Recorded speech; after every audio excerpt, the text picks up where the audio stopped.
Toyota Phillies Alumni Weekend rolls on here at Citizens Bank Park. That guy may be throwing out a first pitch tonight. He's here with his entire family, getting a chance to enjoy the weekend.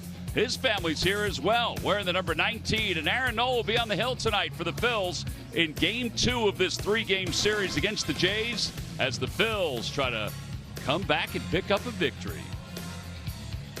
Hey, everybody, I'm Tom McCarthy, along with John Kruk. We're going to be joined by a couple of the alums a little later on in our game. All right, so Aaron Nola against Max Scherzer. Several years ago, that would be a marquee matchup. But Max, of course, is at the tail end, still a great competitor. Yeah. And Aaron Nola continues to try to figure some things out. Yeah, both guys have to figure out how to learn with diminished velocity, or how to pitch with diminished velocity. And, you know, Scherzer back in Toronto when we faced him, that wasn't the Max Scherzer we've come to know. So hopefully that continues tonight for Max. All right, our Liberty Mutual field coverage, we talk about the active leaders in strikeouts. You know, Scherzer's right on the heels of Justin Verlander, and he may want to try to eclipse Verlander, which means he'd probably have to stay around for another year. And then Aaron Nola's on that list as well. He's on the doorstep of 2,000 strikeouts. But you referred to the last outing by Max Scherzer, and the Phillies did get to him. Yeah, he just wasn't right. His location wasn't good. I mean, he made a good pitch right there, but you know, he was up with this fastball, center of the plate, not a lot of movement on that fastball. So I think today the Phillies are going to see a different guy. His last 2 starts, he only gave up 8+ innings, only gave up 2 runs. So he's probably not going to be in the game for a long time. So you got to get him early if you're going to get him. All right, so it is Game 2 of this 3-game series. The Phils against Max Scherzer. Scherzer has 18 wins against the Phillies, which is the most against any team. But as Johnny said, he's a little different pitcher. Alumni Weekend brought to you by Toyota continues on, and so does today's game. Phillies baseball is brought to you by Toyota. The Toyota Corolla is the best-selling nameplate of all time and has 4 models under $25,000. Visit Toyota.com to get your 2026 Toyota Corolla today. By Xfinity. Get reliable Wi-Fi at one price for 5 years and same-day Wi-Fi. Xfinity. Imagine that. By Citizens, official bank of the Phils. And by Independence Blue Cross. Never stop caring. Learn more at IBX.com. NBC 10 News, First Alert Weather. The most accurate forecast 10 years in a row, 83 degrees. Humidity is still at 67%. There's a slight breeze out of the southwest at 10 miles per hour. It did rain a lot for a short period of time, but hopefully we are in the clear for the rest of the night's game. Aaron Nola out on the hill for the Phils, making this start. He's on the cusp of 2,000 strikeouts for his big league career. 24th start, 3-9 with a 5.55 ERA.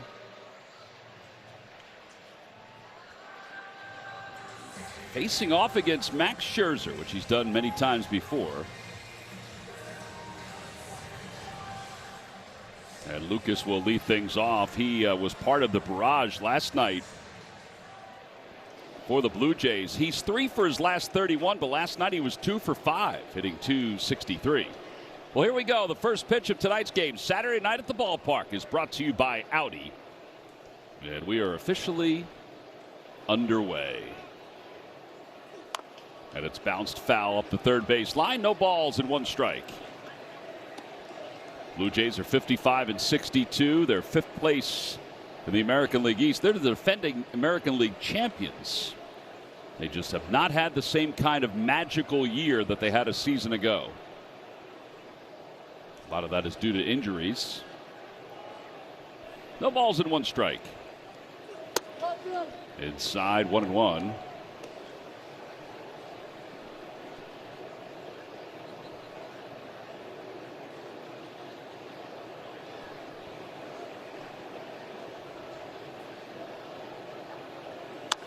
On the ground over to first. Yes, they will find you. Kyle Schwarber, 3-1 on the putout. And the rest of the Phillies defense brought to you by Car Shield. It is Schwarber over at first base. Bryce Harper is DHing tonight. Taking a lot of ground balls at first base the last week or two. And then the outfield has De La Cruz playing right field. I should say He's playing first base, and Bohm's not in the lineup. Harper's now a right fielder, so he's DHing. Handled that first one flawlessly, Tom. Yeah, he did. 11th career start at first base for Schwarber. Brett Bateman had a nice major league debut last night. 1 for 2 with a run scored. He was on base 3 different times. He takes strike 1. It's 0-1.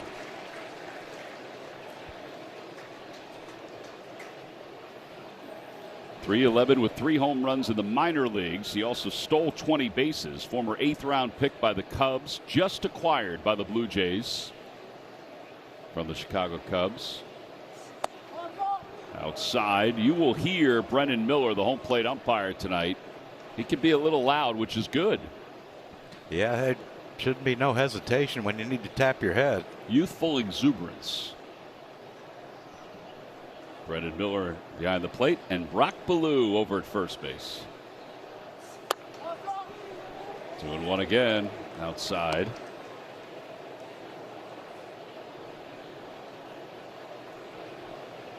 Bateman has never really been a home run hitter, but that's not his game. He's been a good contact hitter in his years in the minor leagues.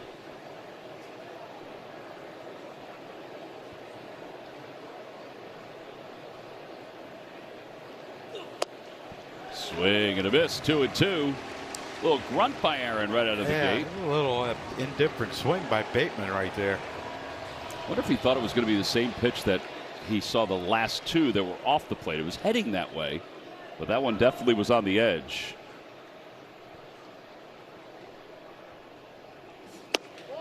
Check swing on a pitch just a bit high. Garrett is not going to challenge it, which is smart because that looked like it was out of the box.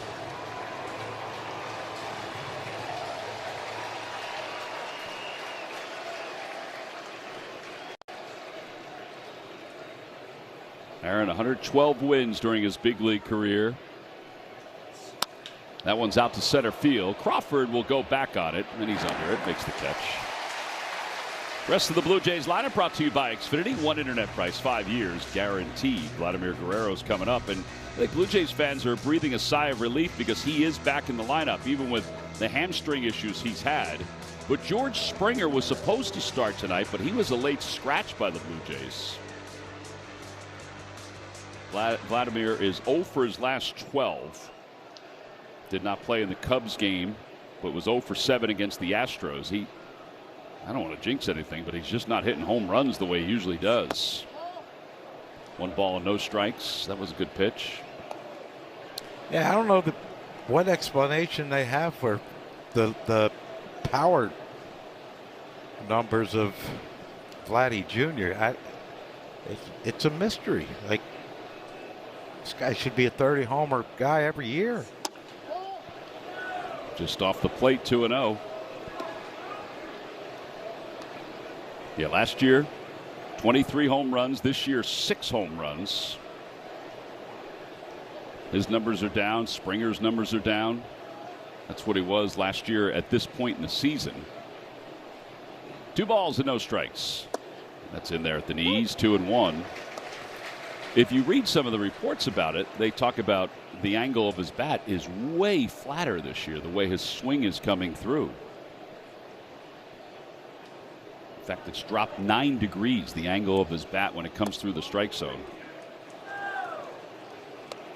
Well, I don't know what the answer is to the lack of power, but if Aaron keeps falling behind these hitters.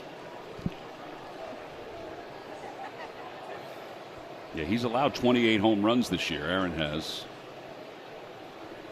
3 balls, 1 strike. That one's drilled deep to left field. Well, he showed power there. It's 1-0 Blue Jays. 7th home run of the year, 29th home run allowed for Aaron, which now puts him in the lead in Major League Baseball in home runs allowed. Good news is it was a solo shot. Nobody was on base, but John, you mentioned it. Falling behind is not helping anybody's cause. Yeah, but you're a hitter and your pitcher falls behind and you know he doesn't have enough fastball to get it by you. You just look for location, and pitch was in. I mean, it was just caught too much of the plate on the inside part.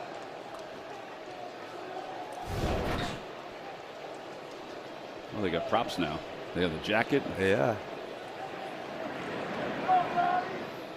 Jesus Sanchez, the hitter, he'll take outside. Sanchez last night 1 for 1, a double, 2 walks.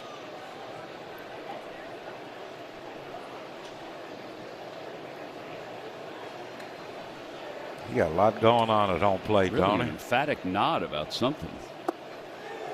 2-0. Now it's a shake of the head.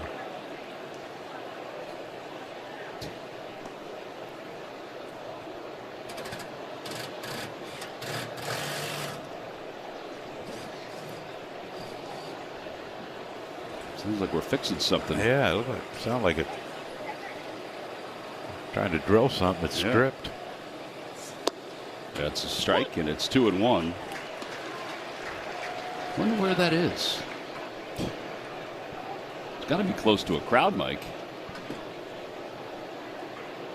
Printing off more authentication stickers, maybe. 2-1. There's a line drive foul, 2-2.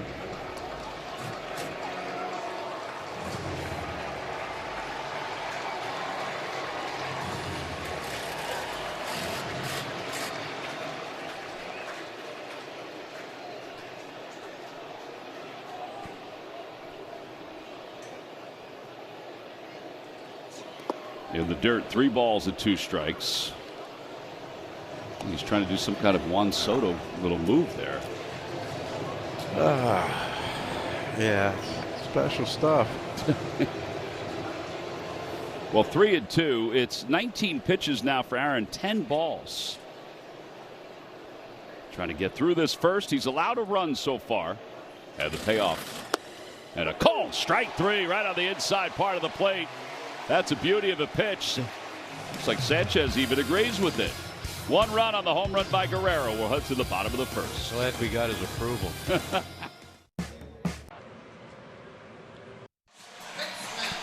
Phillies lineup brought to you by Xfinity. One internet price, 5 years guaranteed. Schwarber, the first baseman, leads it off. Harper, the DH, bats third.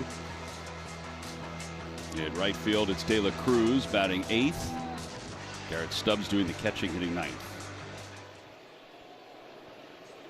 Schwarber takes inside from Max Scherzer, the veteran right-hander who has 222 wins in his big league career. 18 of those wins have come against the Phillies. That's the most he has against any team. Swing and a miss, 1-1. Schwarber's gone 16 games, John, since his last home run. Yeah, maybe, watching Vladdy over there at first base take one deep in the first will inspire Kyle. 74 plate appearances since his last home run. 3-1 on the putout. 75 plate appearances. It's not his career high, but it's getting there. And now Trey Turner's coming up. These two buddies facing off against each other. They are really good friends.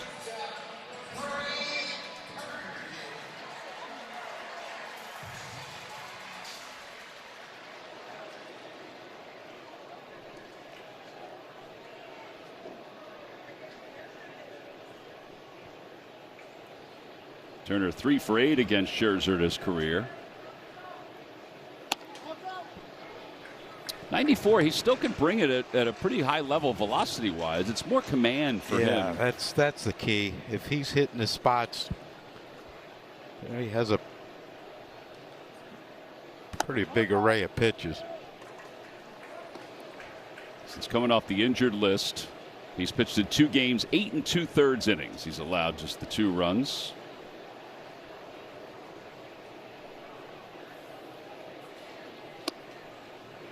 In fact, I think one of his rehab assignments, he had a no-hitter before he was lifted from the game through, I think, 5 innings. 2 balls and 1 strike to Turner.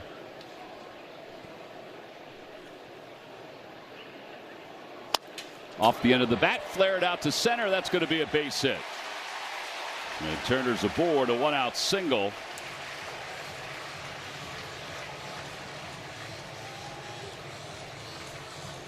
And Bryce Harper, who homered his last time that he faced Max Scherzer up at the Dome. Yeah. Price is getting it going that way with power. He was really swinging it well up there. Let's hope we can repeat that here tonight, Tom. Upstairs, 1 ball and no strikes. And Scherzer with speed on first base. Scherzer will do all kind of. He'll hold it until the very last second. He'll step off and throw a 20-mile-an-hour ball over to first base. Challenge from Bryce Harper. ABS powered by T-Mobile. This looks like it's on the line. Bryce does challenge sometimes in the first inning. 17 of 34. That call is confirmed. It is a strike. Philadelphia has 1 challenge remaining. Could be key. Down the stretch we go. I mean, the Blue Jays lost theirs rather early, 6th inning, I think, last night, and they could have used it later in the game if they wound up winning the game. 1 ball and 1 strike to Harper.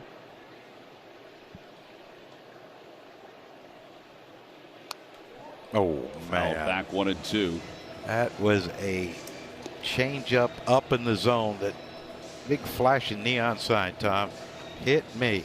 Bryce has unveiled tonight his Broad Street Bully spikes and batting gloves. Who comes up with all this stuff? I think he does. Wow. I'm sure he has help with Under Armour, but I think he does a lot of them. 1-2. Try to check his swing. Did he go? Yes, he did, says John Tumpane. So 2 outs.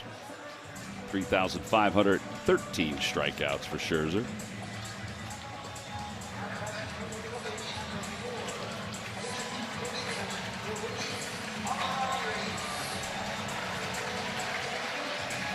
Is that a special, some sort of strikeout? I think at this point, I think almost every one that he has is special. I mean, he's still second among active pitchers behind Justin Verlander. It's going to take him some time to get past Verlander. There's that throw over to first that you talked about, John.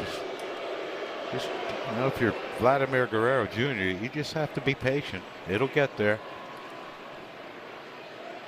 Not sure he's picked a lot of guys off with that one. Boy, Trey's got a huge lead now. Does not go. A rise, sends it in the air to left field. That's hit pretty well. And right at the wall, the catch is made. And the inning is over. Well, Straw saw it the entire time. Phillies leave 1. We'll go to the 2nd.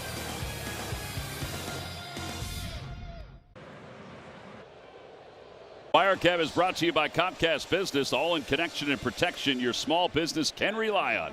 No one does business like Comcast Business. We go to the top of the 2nd inning, 1-0 Blue Jays on top. Ernie Clement will lead it off. Ernie Clement, Jimenez, and Valenzuela. Brandon Valenzuela. Clement last night 0 for 4 with a strikeout. And a pitch down low. He won't take many pitches. He's swing happy, but it's paid off for him. His swing percentage is up to about 58%. Yeah, he's put together a pretty solid season. Out in front, 1-1. But he will do that.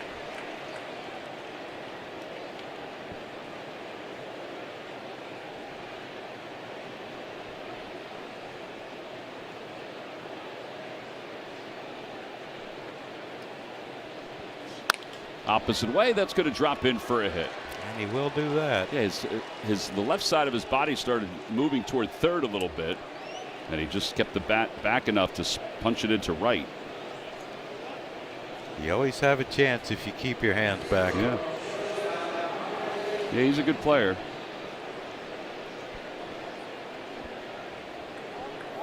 And now Jimenez, who homered last night, 2 for 12 against the Phillies this year.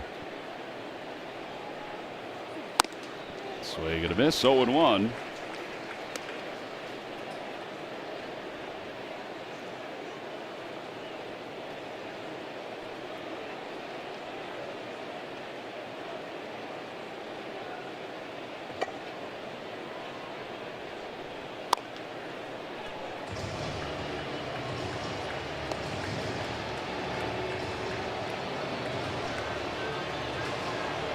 0-2.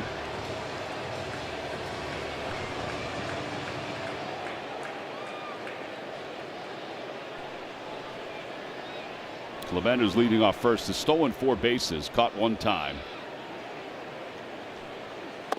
Low, 1-2. I got on my thing, he's only stolen 1.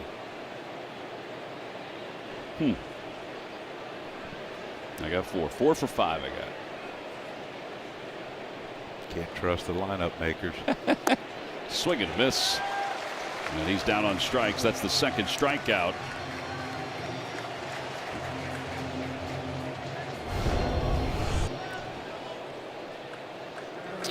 Really good pitch right there. Change of speed by Aaron, but you look at the location.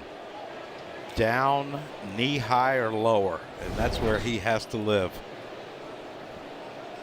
First important, get ahead in the count. 2nd, keep the ball down. Valenzuela way out in front, 0-1 on that knuckle curve. Valenzuela hitting .235 with 8 home runs, 21 runs batted in. I think we were all impressed with this kid when he was filling in for Alejandro Kirk when we were up in Toronto. Yeah, he got some pop in his bat, that's for sure. Pretty large human being too. Phillies playing the pull on the left side. Stott is basically playing the hole at shortstop, and Turner is shaded up the middle. Outside, 2-1.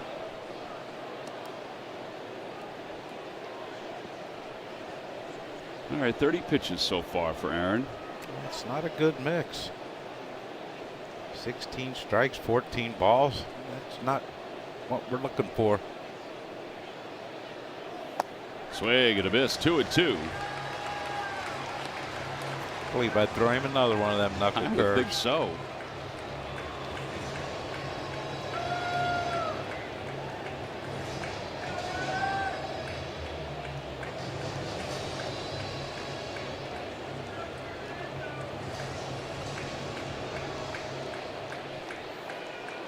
Valenzuela digs in. Nola and Stubbs waiting for him to get set. 2 balls and 2 strikes with a runner at first. 1 man down. And the pitch. And a called strike 3 right on the inside part of the plate. Aaron Nola reaches 2,000 strikeouts in his big league career. He is the 94th pitcher in Major League Baseball history to reach this milestone, and it is a fantastic plateau for him.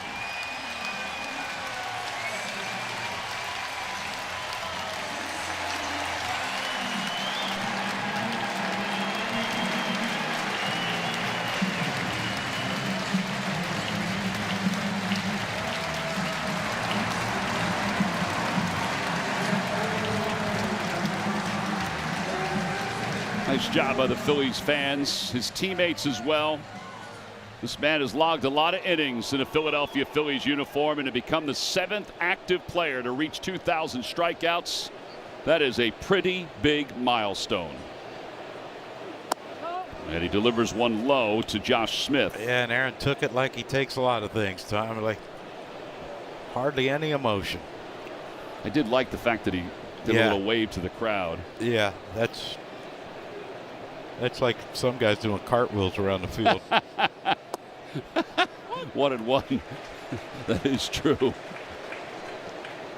Congratulations, Aaron. He's, like you said, besides last year with the injuries, but he has been an absolute workhorse his entire Phillies career.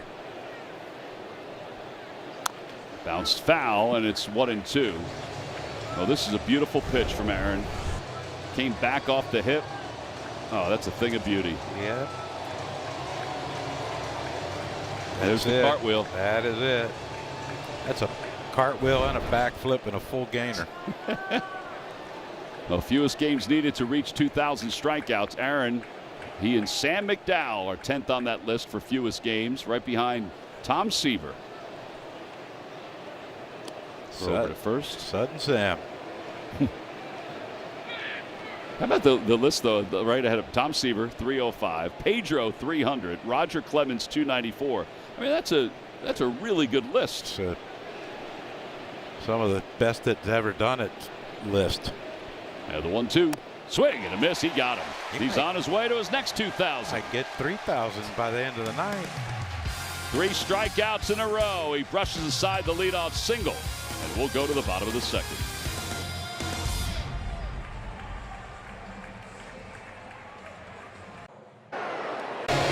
True baseball fans need Wi-Fi that's so reliable and never gets caught looking. Xfinity Internet keeps you in the game at one price for 5 years and allows you to get online in minutes with same-day Wi-Fi. Xfinity, imagine that. Bottom of the second inning, Phillies trail at 1-0. Bryson Stott will lead things off.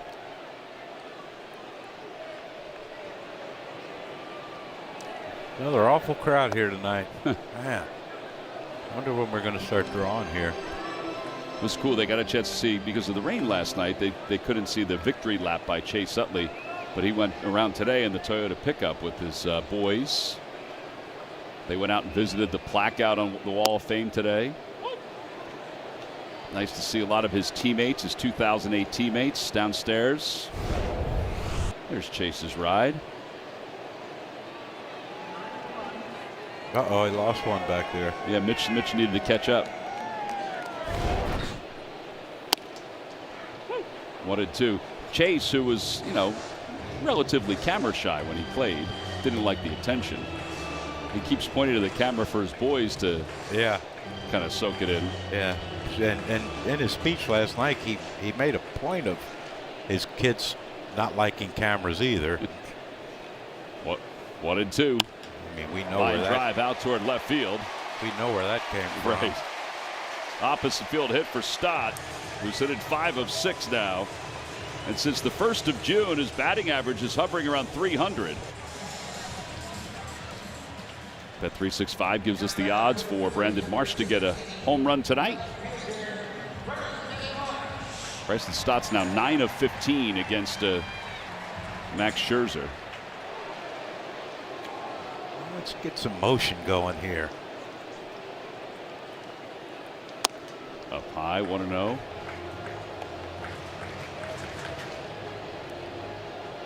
The first to third or double in the gap. Watch Stott run. Yeah, get the legs moving. Yeah.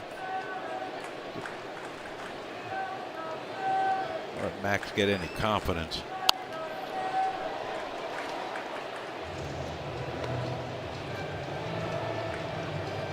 Turn the brain off, Brandon. You're thinking. Never a good thing.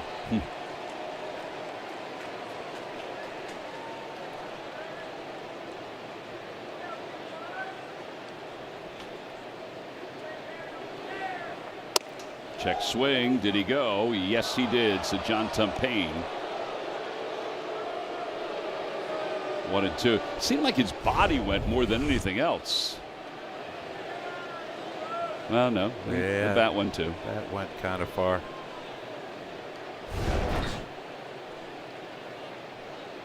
Wonder if he's going to go in there again. No, looks like they're setting up outside. A little courtesy throw over.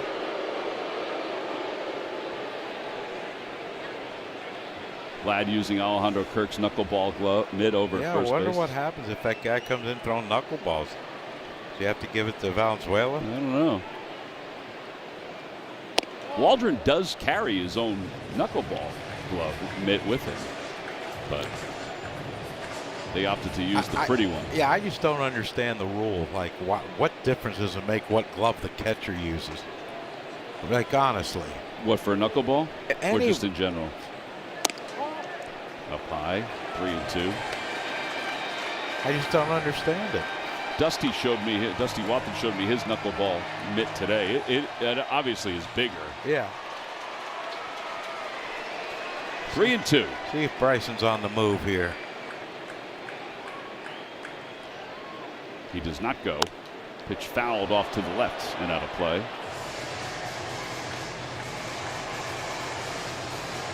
He does have an assortment of pitches.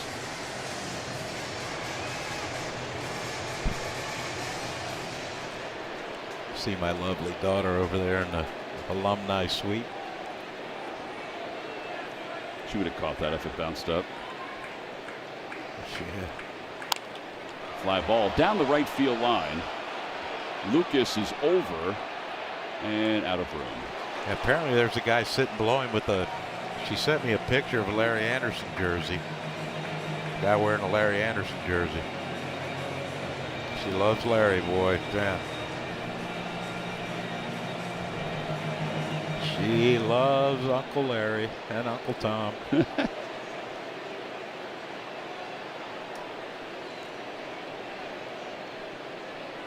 3-2.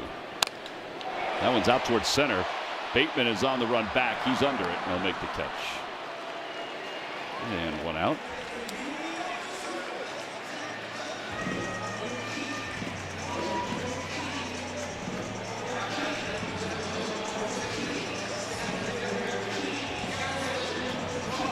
And now Justin Crawford, the hitter. You know, for as good and as long as Max Scherzer's been in the league, isn't it amazing how many teams he's been with? He started in Arizona, Detroit. Yeah, it is actually peculiar that he didn't just latch on with one and stay. But he's won a lot of games for a lot of different teams. Yeah, it's almost like David Cohn. The pitch was called a strike, and the batter as his career moved on. Yeah. Oh, boy. ABS powered by T-Mobile. I think Justin got this one right. I hope so, or else they're out if he didn't. 1 for 9 on the season. The pitch is a ball. Philadelphia has one challenge remaining. That's right. It's a big one. He was a little tentative on whether he should do it or not.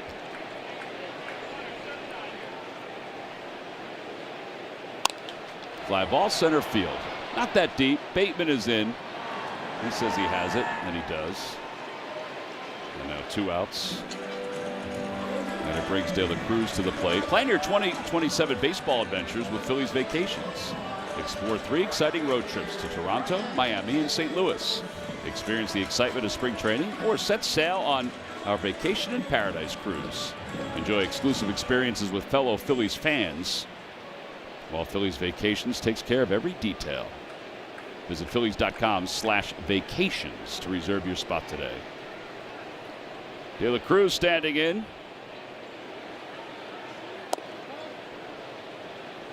Was that a cross-up? Valenzuela looked like he was starting to lean to the right.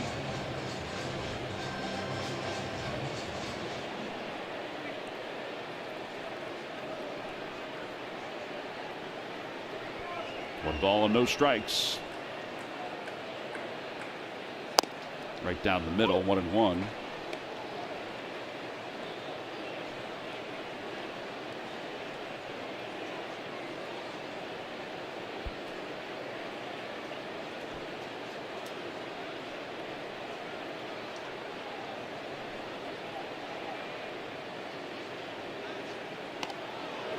That was a little better move. Yeah, that's the A move.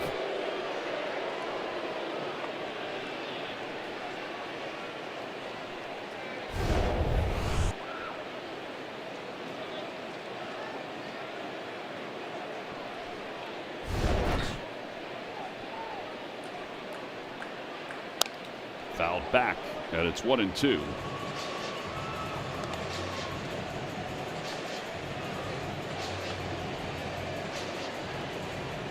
You know what I liked it last night about the ceremony? I think every player on the Phillies was in the dugout. Yes, they were. You're right. And you know, we've had some years where, oh man, he got a hanger. It's over near the Blue Jays dugout. Smith is over and out of room. But there's been some years where, you know, you see a handful of people, and I think a lot of that has to do with Bryce. Bryce is down there, you know. You remember the MVP, and he wanted to replicate Schmidt's look with the tuxedo and the red tie, and you know, Bryce is into the history of the Phillies. But it is very flattering to all of us that these guys came out to watch, and you know, I'm sure a lot of them growing up watched Chase. They didn't get to see our old rear ends. Fouled away. It remains 1-2. Yeah, you're right, though. If you looked into the dugout, it was Packed. across the board. It was Harper, Schwarber, Turner, the young guys, all the coaches. Yep, and you walk out, and a bunch of them will come down, shake your hand. And I didn't get to see Luis Arraez, though, because he was out there with Bobby Abreu taking pictures. Bobby Abreu, Jimmy was in it, Manny Trio. Another one fouled back to the screen. It remains 1-2. There you go.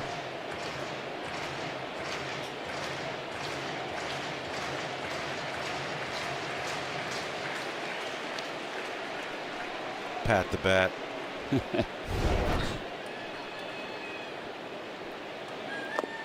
Two and two. Tell you what, though, I'm proud of Pat for some of the life changes he's made over the last 10 years. He did a great job with his speech, too. He really did. Yeah, there's some humor in it and some seriousness and thoughtfulness. Definitely some humor. Another one fouled. Scherzer's getting away with some of these pitches here. De La Cruz got a couple hangers in here, just out in front of him. This will be the 9th pitch of this at bat. See if Max tries to throw something up, running in on the hands of De La Cruz right here.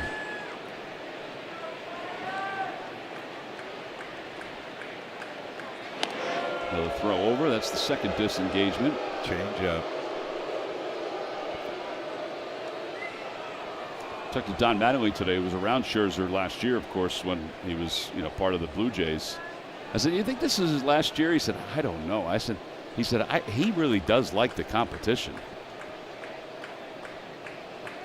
There goes Stott. Pitches hit off the end of the bat, spinning out towards shortstop. Jimenez has it, throws in time. What a play. That was a fine play by a 3-time Gold Glover. And the side is retired. No runs, 1 hit. And a man left for the Phillies. 2 hits so far through 2 innings. We're on to the top of the 3rd. And it's 1-0 Jays.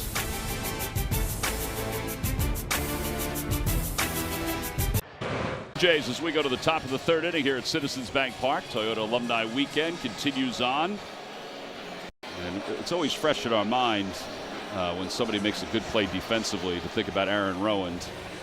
But earlier this week, Derek Hill did his best Aaron Rowand impersonation when he ran it to the fence in center field. Did you see that? I did. He didn't quite make the fence. He did. I'll tell you what, man, that was scary. Yours was scary, but that was scary when he went into the fence. It's hard when you're going back, especially with all the angles here. If you don't know where the fence is from the warning track and you jump up early expecting to hit the fence, and then you don't, you come down and then you go into it the way he did and with his shoulder first, it's tough. It's not an easy ballpark. You got to know all the angles here. Right. Yeah, the nooks and crannies of it, it's different, obviously. For sure. Yeah. Tell you what, there's been, because of this ballpark, some Phillies players, some rule changes. Former Philly Chase Utley with the slide into second. That now it's, safety first, and padded fences now because of the schnoz of Aaron Rowand. and then replays also for home runs, which was the first one that MLB came back with. Oh, really? Because Chase hit that ball at the end of the 06 season. It was fair. They called foul. Okay, yep. 1-1 pitch. Check swing by Straw. He did not go. It's 2-1. Well, how are you? How's everything going? Wonderful. Yeah. Can't complain. Did the little slug ball thing with Ruben Amaro and his crew today at UPenn. It was great. All right, so were you on Charlie Manuel's team or on Larry Bowa's team? I was on Charlie's team, but Charlie was under the tent the whole time. Oh, he was? Okay. I think Dominic Brown was actually our manager. Oh, really? Yeah. He was the one making the lineup every round. Well, I heard that Bowa was chirping pretty good. Yeah, he did. Shocker. Yeah, he was, as competitive as he is, it's wonderful too. But Cole Hamels, who isn't a hitter, but he's a pitcher hitting in this thing. And when it got down to brass tacks, he's out there hollering at him while the pitch is coming in. I said it never has. He would throw his mama off a train, I swear to God, to win. To win. Johnny? I've gotten to witness the competitiveness of Larry Bowa over the years. It's amazing. It is but that's amazing. what made him great. Yeah. 3-2 outside, ball 4, and Miles Straw with a little bit of a bat flip on the walk. base runner for the Blue Jays. What is this like when you come back? I mean, this is special. I mean, obviously because Chase goes on to the Wall of Fame and Jimmy before. But what is it like when you come back? I mean, you played for a number of teams that you probably do a lot of these things. Yeah, not so much like this though. And I had the opportunity to talk to Lynn last night and told her, I said, you see all this stuff that's happening here. I go, it's a family atmosphere. Like the Phillies family is the Phillies family. Mm-hmm. And I said, you and David did this, and the Montgomery family, who was in charge here for so long. But they created an atmosphere here where every alumni weekend is ex-players that get together, but the families know each other, everything. It's a big family reunion, basically. Yes. And that's how it feels when you come. And the Phillies are one of the only organizations that do this every year. Some every other year, some every third year, fourth year. It's wonderful. And you know what it does too, Aaron? It brings back the generations. Yes. Because even though I played against Schmitty, I didn't really know Schmitty until I got here, and then you get to know him and Bull and Bo. Well, I knew Bo prior too, and kind of wish I didn't. But no, I love Larry. Yeah, he's the best. He's absolutely the best. Pop foul out of play, 1-2. But it connects every generation of Phillies history. Yes. And like you, for example, I grew up watching you play. Got to meet you when I was in Wow. But even in Chicago, and you were doing stuff for ESPN and whatever, and I got to know you, then I got to come here. And that one will leak into center field, a base hit. Straw's on his way to third, and the throw goes to second. So first and third, nobody out. But getting to know you, even before I got here, and then when I did get here, getting to know you even more, and like guys like Hollins and Head's the best ever, and but like talking to all the guys that we go to fantasy camp with all the time, and just having that family atmosphere is something that you don't find anywhere else. And we could see each other once a year, sometimes twice a year with fantasy camp, depending on who comes. But it's like we never left each other. Yeah. It's not like, we're going over the last year. Yeah, my kid made a doo-doo in his diaper type thing. I mean, right. Just we pick up where we left off. And it's like best friends all in a fraternity. Mm-hmm. Yep. Yes. And we are in the Phillies fraternity. And you couldn't ask for probably a whole lot more than that. Yeah, I know that, we are all appreciative that you guys come back as often as you do. And I know the fans are appreciative of it, too. I mean, they love seeing it. They love seeing you guys. They love revisiting your time here in Philadelphia.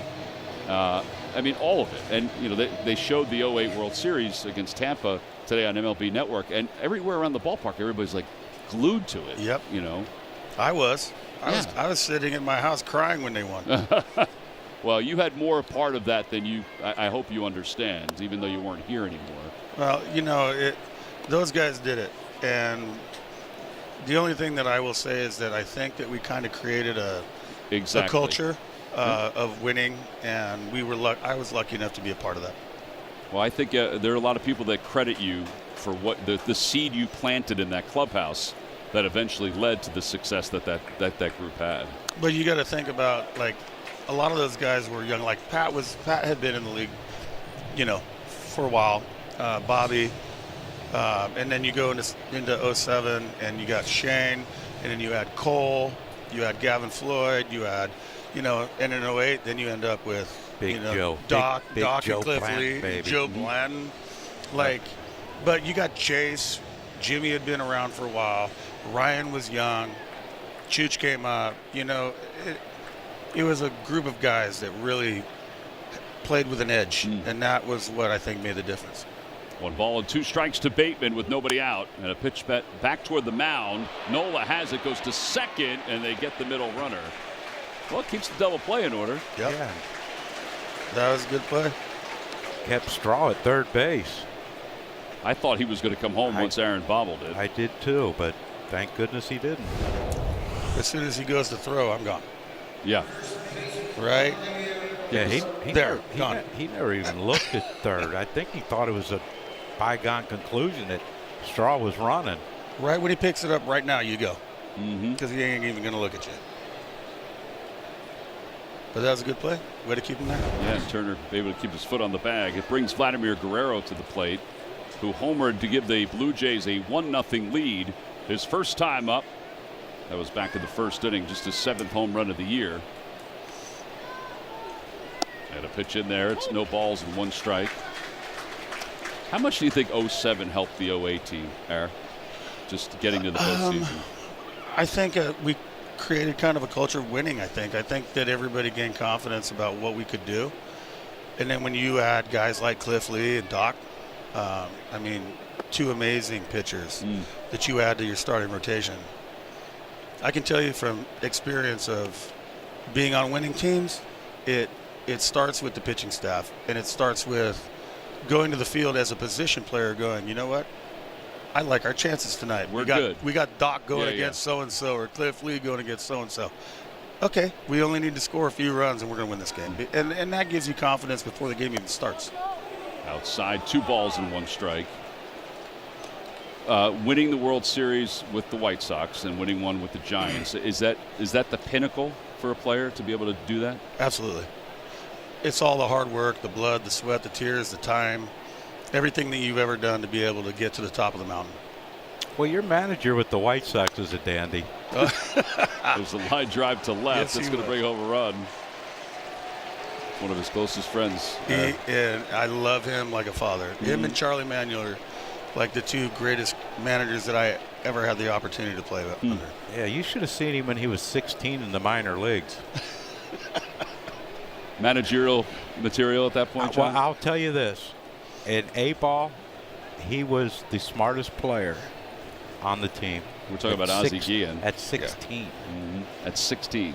Yeah, when I played left field, if I saw him move, I just moved with him. I didn't know what the heck I was doing out there either. So good. He was such a great player's manager, too. Yeah. And he understood. And I remember one day we were in Baltimore, and he was going to give Jermaine Dye a day off. So he told Timo Perez, you're playing right tomorrow. So as a team, including the coaching staff, we all went out, had a few adult beverages, and came back at like 1 o'clock in the morning. And Timo Perez is on the couch in the lobby of the hotel. Oh, no. And he knew that he was playing the next day. We walked in, and Ozzie was leading the whole crew coming in. And Ozzie looks at him, and then he looks back at all the team and goes, so this is what we have to work with tomorrow. He better be ready to play.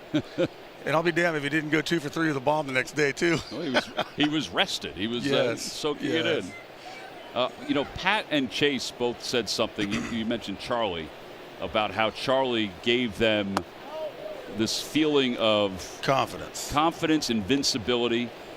Was that true? Truth. Every time you would step out of the dugout right there and go to the on-deck circle, he would say something to you. Whether it be like, make the ball be down, or, hey, this guy's going to do this, or whatever. You stepped into that batter's box, and you felt like Charlie was in there with you. And you knew that the guy that's running the squad and running the team had your back, believed in you, and knew that you were going to be able to go up there and do something good. And that, as a hitter, Johnny can tell you that kind of confidence as a hitter, knowing that that guy's got you, is everything. I will say that it's one of the greatest things I think I've witnessed is where he started in this city and where he has finished in this city. And just how every time he's introduced now, people give him the respect that he deserves. And they should, because he's probably the biggest reason that this team had the success that it did for so long. I mean, don't get me wrong. The players obviously have to go out and play. But having somebody there like that believes in you, and knew how to, push the right buttons in the course of a game. I'm glad that the Philly fans have come around and understood what he meant to this place. Yeah. There's a fly ball out to right field. De La Cruz is under it. Tagging at second is Bateman. He's going to third. The throw is cut off by Turner. And 2 outs and runners on first and third. I actually think that about that entire coaching staff. I mean, that entire everybody. It was as good a coaching staff with Davey Lopes at first and Rich Doobie as the pitching coach. Bill Meyer. Mickey is best. Saw Mick last night. Oh, yeah, he's the best. Funny man, isn't he? Still going a million miles an hour. Steve Smith, third base coach. Steve Smith, yeah. Fun fact, Tom, I rented his house when I was a rookie. San Diego. Did he give you a good deal? Yes, very good. Very nice house, too. Because he came up through the Padres organization as a player. And yeah, it was a heck of a staff. I still think about Davey Lopes, and I just think about how he worked his magic on so many people. I gotta tell you a great Davey Lopes story real quick. I'll try to make it quick. First home run I ever hit under Davey when he was coaching first base. And it was a low line drive to left center. I didn't know if it was getting out or not, so I'm digging around first base, going for 2. And apparently Davey, I did not know this about him. I had never heard anything about it. When he puts his hand up to give you a high five going around, he's telling you it's gone. Didn't know. I didn't even see him. I went flying around. You left first. him hanging. I left him hanging, and then the ball went out, and I came around. Third out. That's foul. Third out is made, and I'm getting ready to go from the other end of the dugout out. And I grab my glove, and I see 2 feet in front of me. And then he moves, and then I went back, and he moves over. And I looked up, and Davey's looking at me, and he goes, "Don't you ever do that to me again." Oh, and man, I went, he was so good. I went, "What?" He goes, "If I have my hand up, it's gone." And so from that moment on, every time I hit a ball, I would look right at him. And then I knew I could break into my jog or I'm digging for 2. 1-2, swinging a foul tip. And the inning is over. Aaron, always great to see you, buddy. Hey, pleasure. Thank you guys for having me. Aaron Rowan, our guest. Johnny, love you, man. Yeah, you too. Go to the bottom of the 3rd inning. It's 2-0. Blue Jays on top.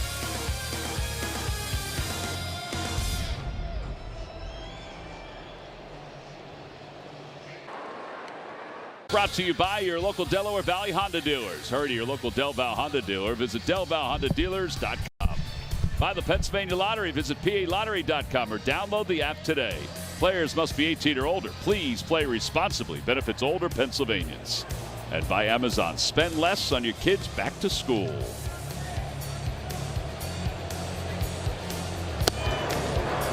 Bottom of the 3rd inning.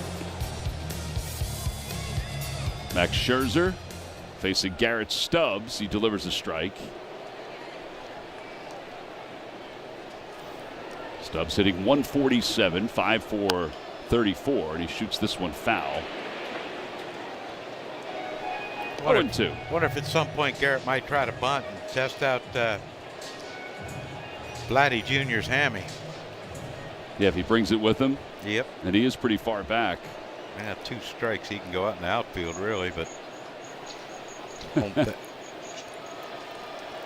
I don't think Garrett's going to try to bunt right now, Tom. I don't think so.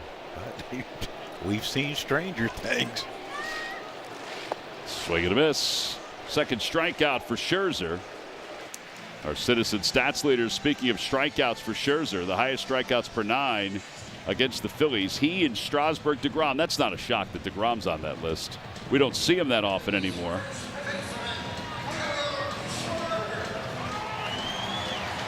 So 1 out. Kyle Schwarber coming up.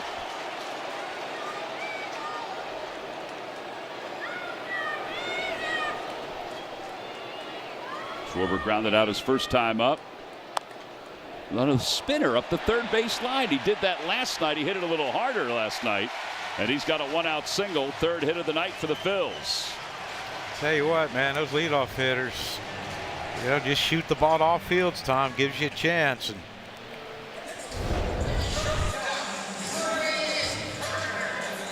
And did you see that? I don't even think Kyle knew where it went. He kind of looked up like, oh, shoot, I got a base hit. Now let's chase him around. Turner singled his first time up. He bounces this one. A high bouncer left side. It's cut off by Smith, who throws in time. That turned out to be a good play. Yeah, he's pretty smooth over there, Smith.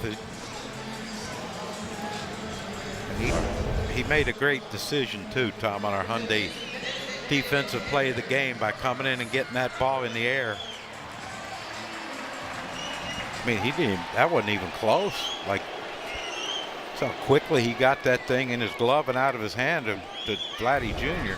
Yeah, I think that's the point, John. You're right on with that. Like how fast he got rid of it. Yeah. Harper struck out his first time up.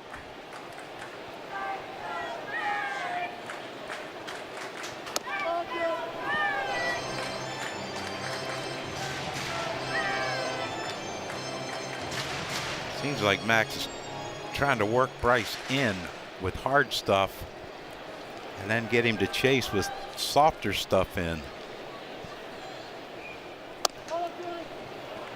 And again, 2-0. Now he might try to go soft away here. See how aggressive Bryce wants to be with it.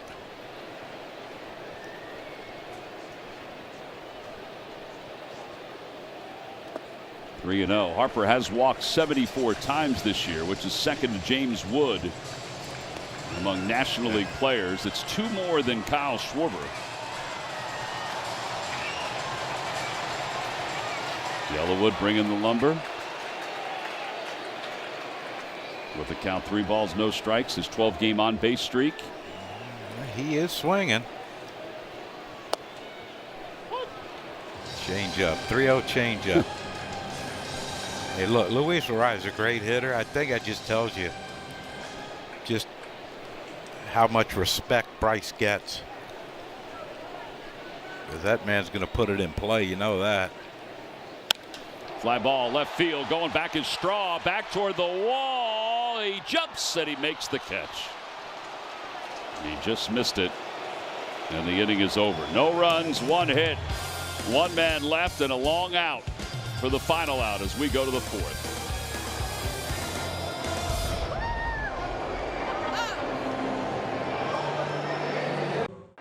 Fourth inning is brought to you by Toyota. Check out Toyota.com and visit your local Tri-State Toyota dealer today. Toyota, let's go Phils. They changed the bases in between innings, and there's Chase's dad, John Dave. Get a chance to change the bases. Yeah, like his son, he's still in good shape. Yeah, he is. Oh my gosh, he's pulling a Larry Boa.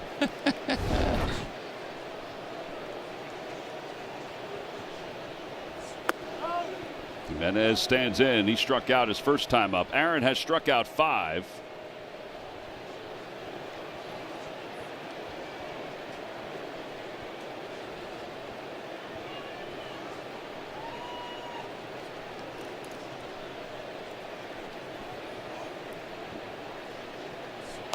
Bunt, foul, and it goes toward the on-deck circle.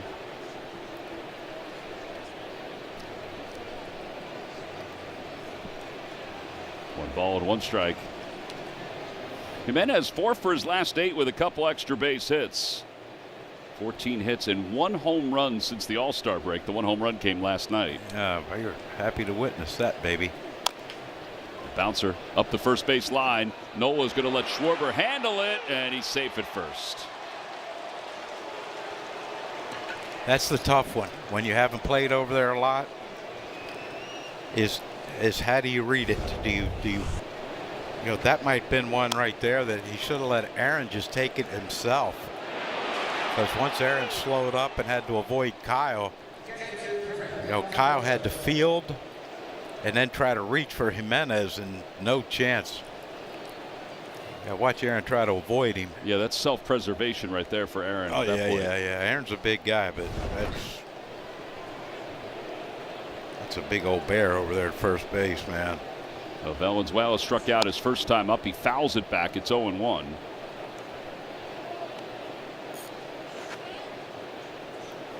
Valenzuela became the 2000 strikeout victim for Aaron. Got him with a lot of breaking balls to get Valenzuela swinging.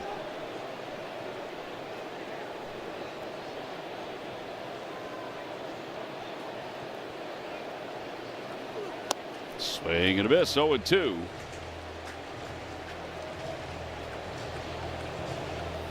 Aaron joins Jim Bunning, Steve Carlton, Jamie Moyer, Roy Halladay. Picking up their 2,000th strikeout in a Phillies uniform. I was sitting next to Lefty last night during the Wall of Fame, and he was great talking about, because he made a couple comments while Chase was talking, and Pat was talking, just saying, wow, really great sense of humor. Wow, really engaging. It was cool. Swing and a miss. 6 strikeouts. Well, he brought up to me yesterday, we were down in the media room waiting to go out on the field, you know. He started bringing up, I never did talk to any of these people in this room. Nice little knuckle curve by Aaron, gets Valenzuela over top of it again. Well, that's 6 strikeouts. Here's Josh Smith. I remember we were closing up the vet, Tug McGraw was there, and before he passed away, and they were kind of reenacting the final out and the 80 World Series championship, and they were wearing tuxedos on that final day, and they were trying them all on, and I was doing the pregame radio that time, and I was doing a feature about the final out when Tug was able to get that last out and looking for Mike Schmidt over third. And I talked to Tug, I talked to Schmidt, I wanted to talk to Lefty about it, and Lefty goes, why would you want to talk to me? I didn't really do anything. So I walked away, and Larry Shank said to me, he said, hey, did you get everybody? I said, I didn't get Lefty. He goes, why? And I told him, he goes, go back in there and try to get him again. Runner goes, pitches outside, throw to second is a strike. Perfection. And he's out at second base. Jimenez caught for the 3rd time this year by Garrett Stubbs. Tell you, that was darn near like an old-time pitch out for Garrett. This ball running away from Josh Smith, and just a absolute perfect throw by Garrett Stubbs. Catch, put it down, got him in the wrist. Big out right there for Aaron. 2 balls and no strikes. Just below the knees, it's 3-0. Anyway, I went back in, and Steve was trying on his tuxedo, and he didn't like the fit of his jacket, so I said, well, there's plenty more over there. So I went and got him another jacket. It came back on, and it fit perfectly. And he said, so what did you want to ask me? And I said, I want to ask you something about the vet. He goes, oh, yeah, okay. So we did the interview, and it turned out to be a fun feature. I just remember the night when they retired his number. And during his speech out on the field, he pointed up to the press box, and he said, and I still hate all you. And I'm sitting there like, I got lucky because I had the privilege of being around Larry Boa and talking about the 80 team and Lefty and Schmidt and Bull and Davey Cash, Manny Tree, all those guys, and it was neat. But he said the only one that he was really afraid of was Lefty. That's grounded foul. Because Bull thought he was a little gnat, and Bull let him alone.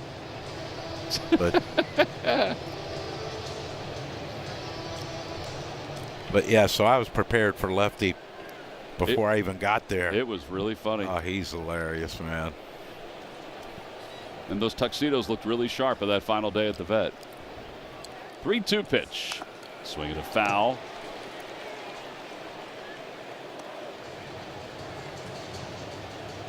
But that was an emotional day because it was one of the last times that we did see Tug. Yeah. And, his boys were there. Oh, yeah, son Mark's a firefighter in Philly. Mark was there. Tim was there. And they were really, it was really cool. What, Tim done anything? Not since then, no. Scratching the surface on some things. He's trying something. Yeah. There's ball 4 to Smith. And now Miles Straw is coming up. Second walk issued by Aaron. Mark's a good golfer, too. Oh, is he? Yes, indeed.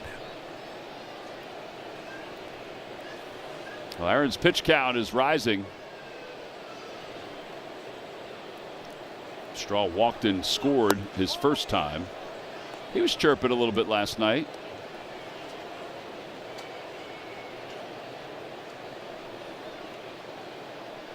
I don't know, man. I'm hitting 220. I'm keeping my mouth shut.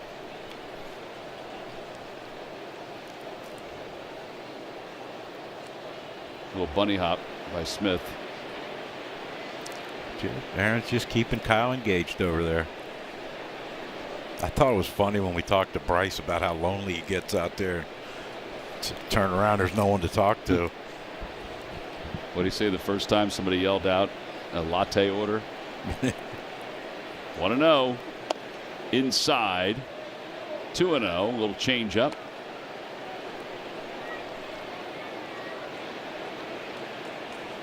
Yeah, 80 pitches now with 2 outs here in the 4th inning. The bullpen is in a little better shape, Don said he thought today, as far as who he could use, just because they've used the bullpen a lot recently. Yeah, Mesa was big last night.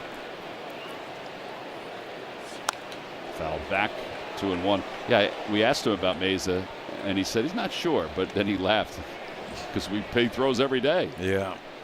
Yeah, I'm sure if they called down and said, "How's Mesa?" Tim's going to say, give me a couple minutes.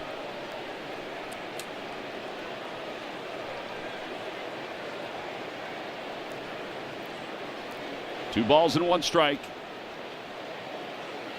Swing and a miss, 2-2.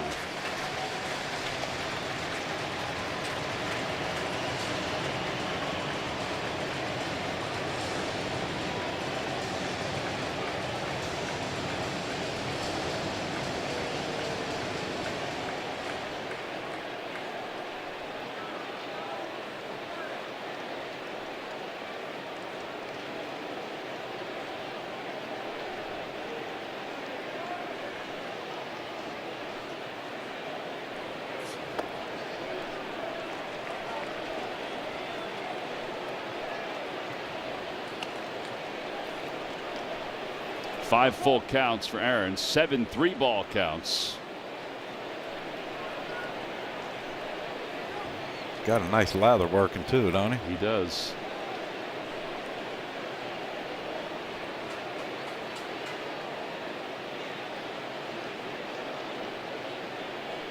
Runner goes, pitches swung on and missed.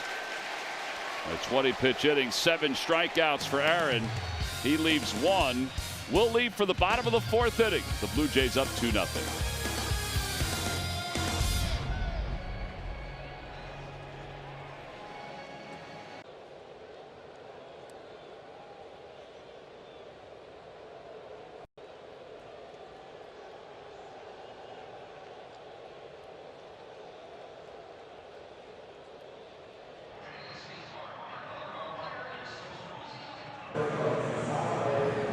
Is brought to you by Toyota. Check out Toyota.com and visit your local Tri-State Toyota dealer today. Toyota, let's go Phils.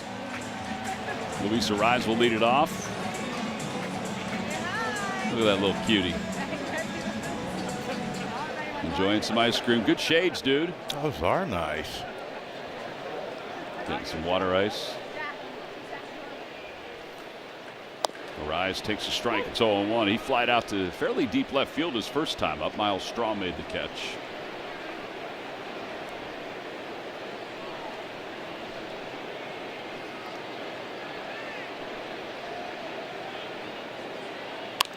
Fly ball down the left field line, out of play.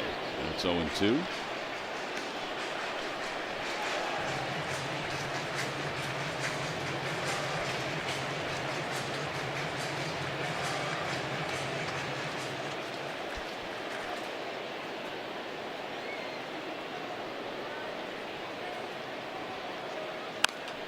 Out to center field. And Bateman makes his 3rd put out of the night. And 1 away. Bryson Stott coming up. Toyota hosted a Phillies coaches clinic here at the ballpark earlier today for 100 kids from the Challenged Athletes Foundation, Big Brothers Big Sisters Independence, and Nemours Children's Hospital. The participants were broken up into different stations to learn about pitching, hitting, and fielding with the Phillies coaching staff. In addition, each clinic participant and 2 guests receive a ticket for tonight's game. Paco taking care of some outfield work. Edouard in the cage. Yeah, I hope that was before the rain hit. It was about an hour or so before. My shoes were soaked. Oh, from walking in? Yeah. Is that why you're walking around without any shoes on? Yep. I thought your puppies were just bothering you. No, puppies are good. A little high on that one. That's going to be a challenge. He's going to lose that the challenge. ball, and the catcher I is think. challenging. ABS powered by T-Mobile. This is close. 2 challenges left for the Blue Jays, and Oh my The God! pitch is a strike. Toronto has 2 challenges remaining. I thought he was going to lose that one. He felt good about it, though. Yeah, pal. Tap your head for a reason.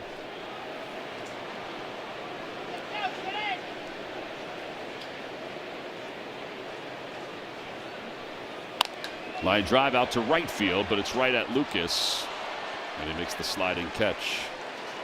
2 outs.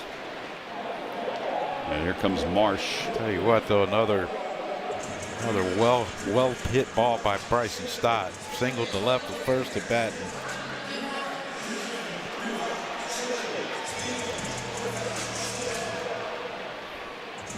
Yeah, 9 career hits against Max Scherzer for Stott.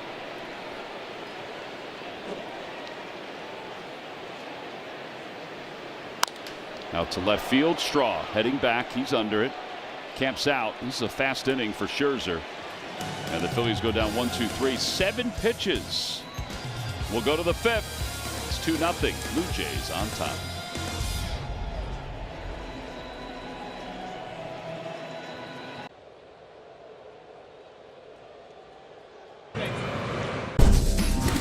Time to chill under pressure, brought to you by Grillo's Pickles. We were all chill because it was freezing out, but it was certainly warm after Brad Lidge got Eric Kinski to offer at that last pitch.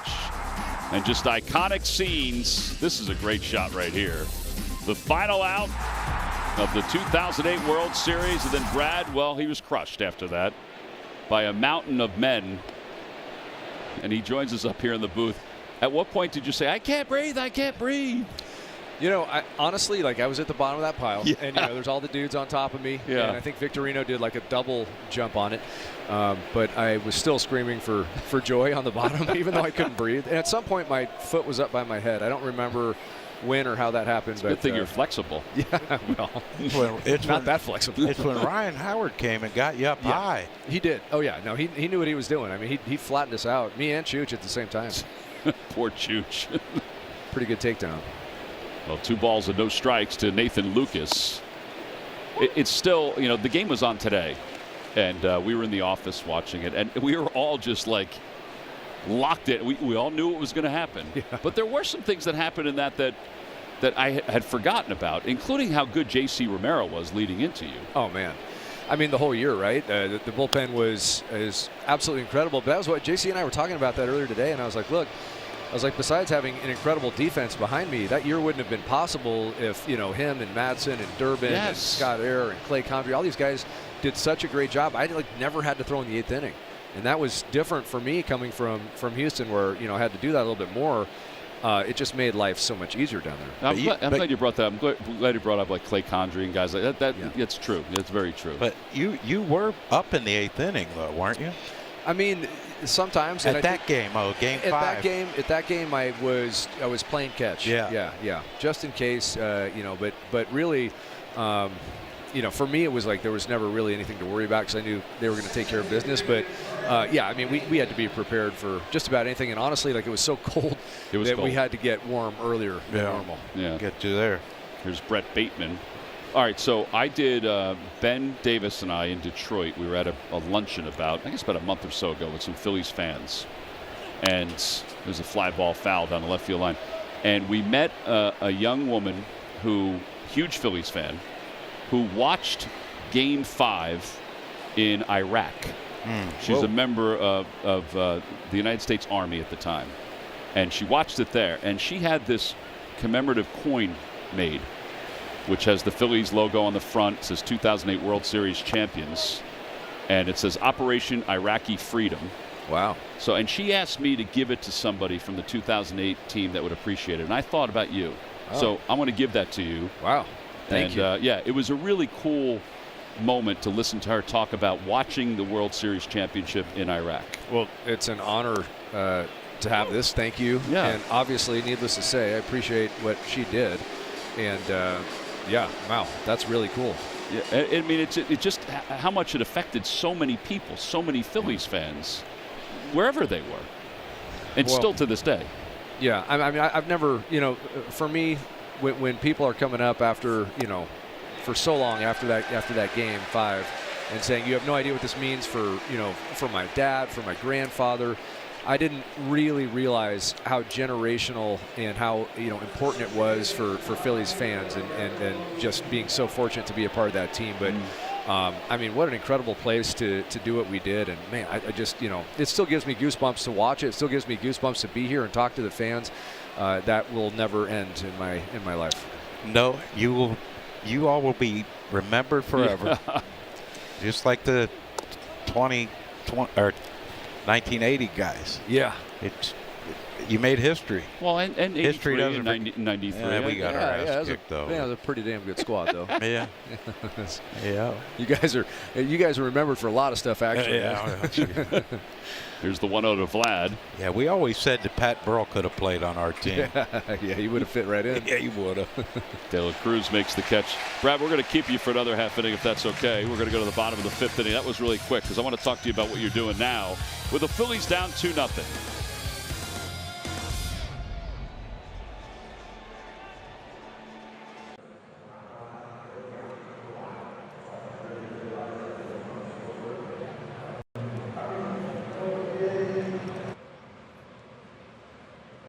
Wirecam View is brought to you by Comcast Business here at Citizens Bank Park. Phillies trail at 2-0 as we go to the bottom half of the 5th inning. Brad Lidge joins us here in the broadcast booth, and we think about Brad often. In fact, the other day when Joan Duran, who's right now probably the best closer in baseball, or one of the best, when he blew a save when the Phillies were going through a rough patch, just how amazing it was that you were perfect that year in 2008.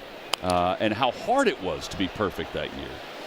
I mean, certainly it took an incredible defense behind me. I mean, there's a couple specific, incredible plays that happened. Victorino throwing a guy out at home plate in Atlanta toward the middle of the season, and Chase and Jimmy rolling this incredible double play, second to last game of the season against the Nationals. That's when they clinched the division. That's when we clinched the division. And honestly, it looked like, because the bases were loaded, Ryan Zimmerman was up, and I threw him a slider, and he kind of hit it toward second base, and I was like, oh boy. And then and Jimmy had to make a great play just to stop it. But then it was like they were in fast forward, and they rolled that double play. I just couldn't believe it. But when you have that kind of defense behind you, nice play right there. When you have that kind of defense behind you, you can just throw strikes and they'll take care of the rest. Well, that was a heck of a play by Josh Smith for the first out, and De La Cruz coming up. The play you were talking about with Atlanta was, Escobar was clapping his hands after he singled up the middle. Yes. And Victorino made an unbelievable throw to the plate, and the game was over. Yeah. It's just he was just a stud out there in center field. I mean, he was incredible. Yeah, you can't be perfect without help. That's exactly right. Well, De La Cruz, the batter, with 1 out. So now let's get on the lighter side. Have you done any archaeological digs? Yeah. Lighter side. Well, I just got back a couple weeks ago from Italy. I was out there again this year. What were you digging up? We were digging out ancient Etruscan, so pre-Roman. You're going to have to explain that to me. Yeah, well, just it's from a long time ago. Oh, okay. Yeah. It's from a long time ago, John. Yeah, back when you were a kid. Yeah. Well, somebody was a kid. But how's that going? I mean, it's going great. I've been real fortunate to work with some great people. Tony Tuck, I got to give him a shout out with UMass Amherst, but I've been also fortunate to work with the UPenn Museum. I'm on the board of advisors there and a consulting scholar, and the museum's doing some incredible stuff, including opening up some incredible Egyptian galleries coming up really soon. And Jen and Joe Wegner, I want to give them a shout out too. They're the rock stars of Egyptology, and they've been leading the charge there. So yeah, I've been real fortunate to meet some really cool people in the world of archaeology, and I love being a part of it. It's a different world for sure. I didn't get one word he said, but sounds fun. You like the Egyptology word, though. That was very nice. Yeah. How about this one? Etruscology. Polentology. I think it's amazing, though, Brad, that you've been able to put together this second world for you after being a professional baseball player. Well, really third world, because you're a husband and father too. But this is true. Just to have this other life after baseball. Well, thanks. I mean, it was kind of a hobby passion while I was playing. I learned, loved learning about it, And then, fortunately had an opportunity when I retired to get out there. We had our summers open for the first time, and went out there and did some excavations as a volunteer, and fell in love with it right away. I knew I wanted to kind of do that, as often as I could. And I was doing MLB Network Radio for a little while too, and I kind of had to make a decision a couple years ago, entering into the a PhD program, which one I was going to do, and ultimately kind of wanted to try the archaeology route. Oh, man. Wow, De La Cruz, they say, went around.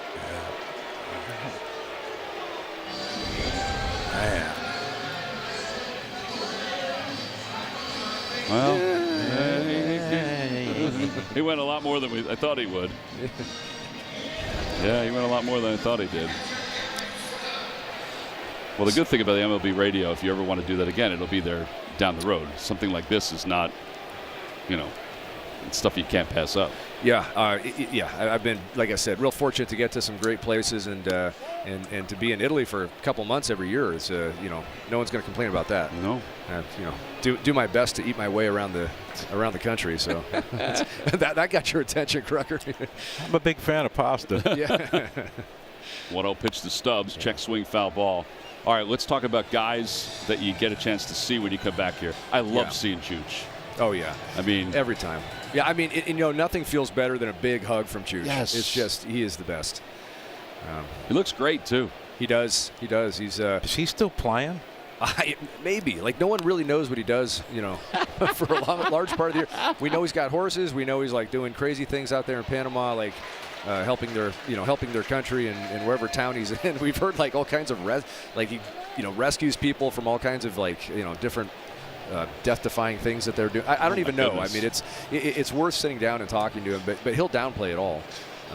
But Chooch is, just an awesome guy. And that's what we love about what the Phillies do, is bring everyone back together. And I told Chase last night when he was with us, treasure these moments, because like so many guys on the team that I played on are gone.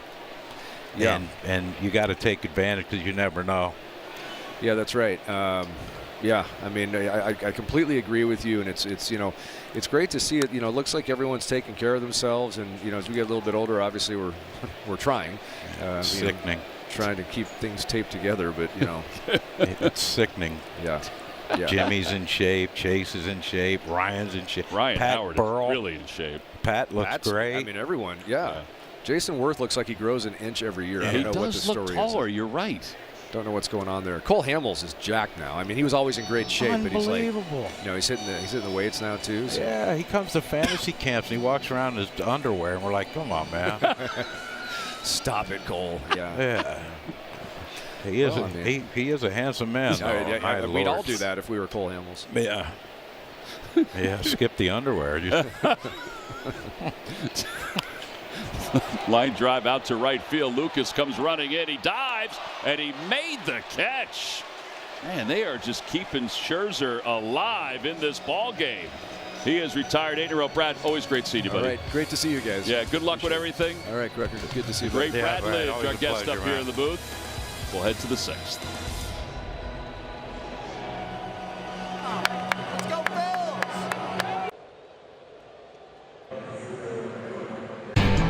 Our Independence Blue Cross Philly of the week is Chase Utley.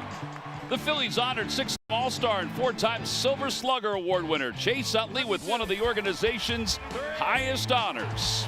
Utley became the 51st person to be inducted into the Toyota Phillies Wall of Fame, and just the 3rd player from the 2008 World Series championship team to earn the honor. This moment in Phillies history is brought to you by Independence Blue Cross. Well, back here at Citizens Bank Park as we go to the top of the 6th inning. Phillies fans are enjoying a good night at the ballpark with all the alums that are here. They just threw some stuff out from the suite that they're in. Milt Thompson. Yeah, Chase, Sammy, Milt. Randy Wolf was still firing left-handed. He was hitting the ball well today at that event that they had. Randy could hit. Yeah. That's what I mean. Cole could hit. They had some guys that could swing. Cliff Lee. Cliff Lee wasn't bad. Cliff Lee could hit. He just didn't always run it out, but he could hit. Well. Time now for our Stump the Fans trivia question, John. Boy. Brought to you by FanDuel. Get your thrill on FanDuel Casino, that is. Since saves became an official stat in 1969, which 3 players have the most career postseason saves? Postseason saves. Well, Mariano's got Yeah, Mariano's got to be one. 1 ball, no strikes. Raleigh Fingers, you think, have to be on there? Yeah, but is it postseason or World Series? That's true. Postseason. So Okay. they didn't play as many postseason games. Yeah, because I was thinking Goose. The ball's off the leg of Aaron Nola, so Sanchez will be He's safe. hurt, man. Yeah, that ball was smoked. Yeah, you don't see Aaron like that. Normally, he just walks everything off, but.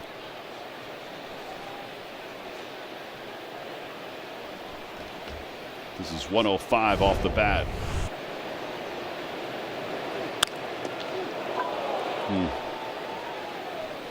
Joe Roush out, Don Mattingly out. Oh, it hit him right in the left ankle. Now, was that the ankle he hurt last year? Oh, that's a good question, John. We can go back and look. I think it was. I think it was his landing foot, right?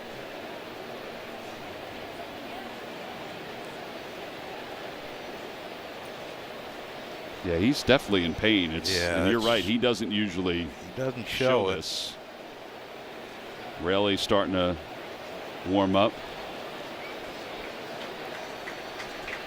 It was his right ankle last year. Okay. So this is the left. Either way, it's still hurt. No kidding. And if he could finish this inning, get through this inning, it's going to hurt him a lot more. As he sits.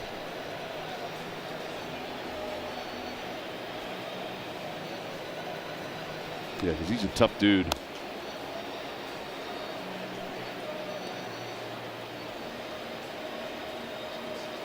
Oh, he said no. Yeah, I thought he shook his head. I didn't see him nod. I thought he shook his head.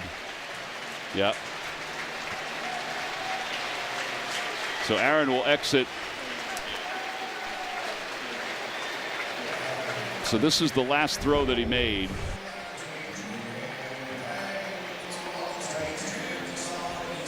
Yeah, it's just, that stinks.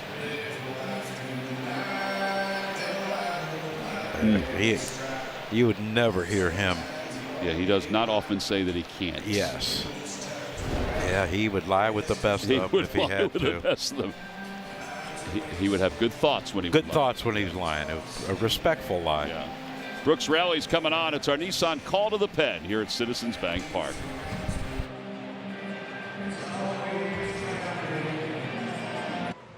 Thursday at 7:30 Eastern, your Phillies take on the Twins in Dyersville, Iowa for MLB at Field of Dreams, presented by John Deere, streaming live on Netflix. It's going to be an awesome day. And speaking of the Field of Dreams, yeah, the Yingling will go good out in Dyersville with that beautiful jersey. That's the jersey the Phillies are going to wear. They have their centennial patch on the left sleeve. 100 years of Phillies baseball when they wore that uniform.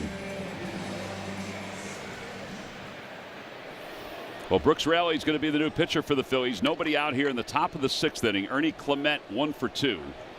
47th game for Raley.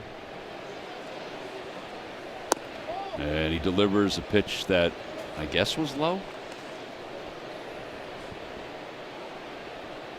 Is Garrett hesitant because they only have one? It could be. ABS challenge left.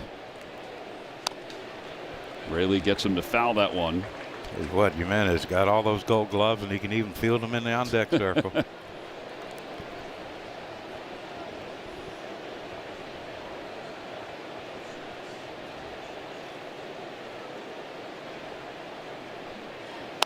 Liner foul, and it remains 1-2.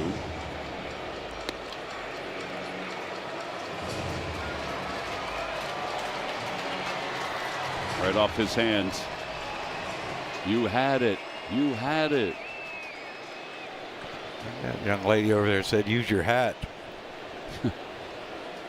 Up and away. 2-2. Not a whole lot of time to think when that thing comes whistling in at you. Not at that speed.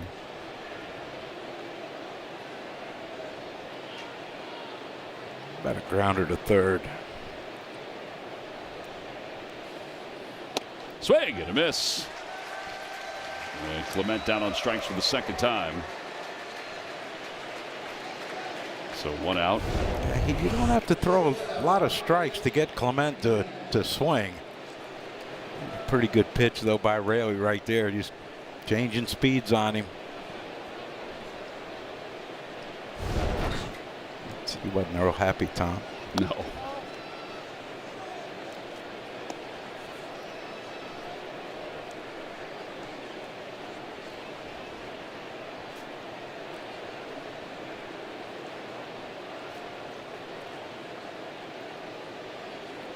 Outside, 2-0. Yeah, rough debut for Raley the other night, but let's hopefully he can redeem himself here tonight. Yeah, he got the first 2 hitters the other night.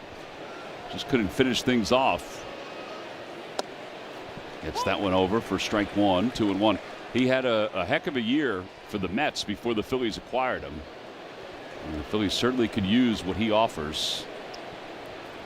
He pitched in a lot of they didn't win a lot of games, so they got him picked. And Schwarber is going to track him down. He tackled him like a linebacker. It's like the old days for Kyle Schwarber. That was some old school baseball right there.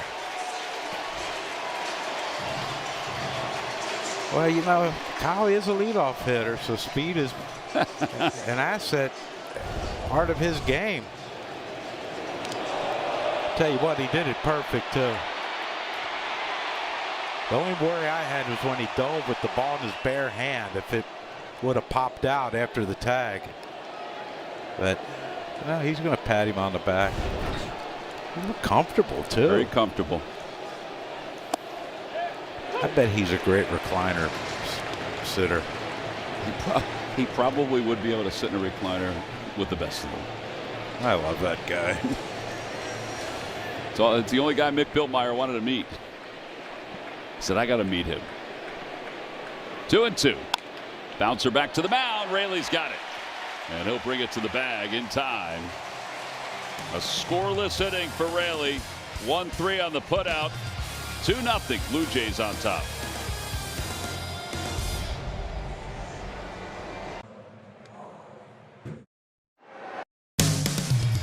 Phillies baseball is brought to you by Car Shield. It's as easy as call, drive, and save. By Nissan. Every Nissan is designed for people who refuse to settle for less. Visit NissanUSA.com or your local dealer. And by Yellowwood, pressure-treated pine. If it doesn't have the yellow tag, you don't want it. Make a great play. You lead off the next inning, Tom. And hopefully it's the start of something special for the Phils. They're down 2-0. They haven't been able to do much against Max Scherzer. I heard Scott Fransky, when I was out in the hallway, say that the last 20-plus innings that Aaron has pitched, the Phillies have only scored 1 run for him. They're definitely not getting run support for him.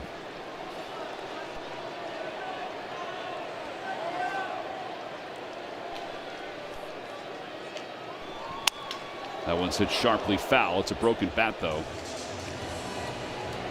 So 1 ball, 1 strike.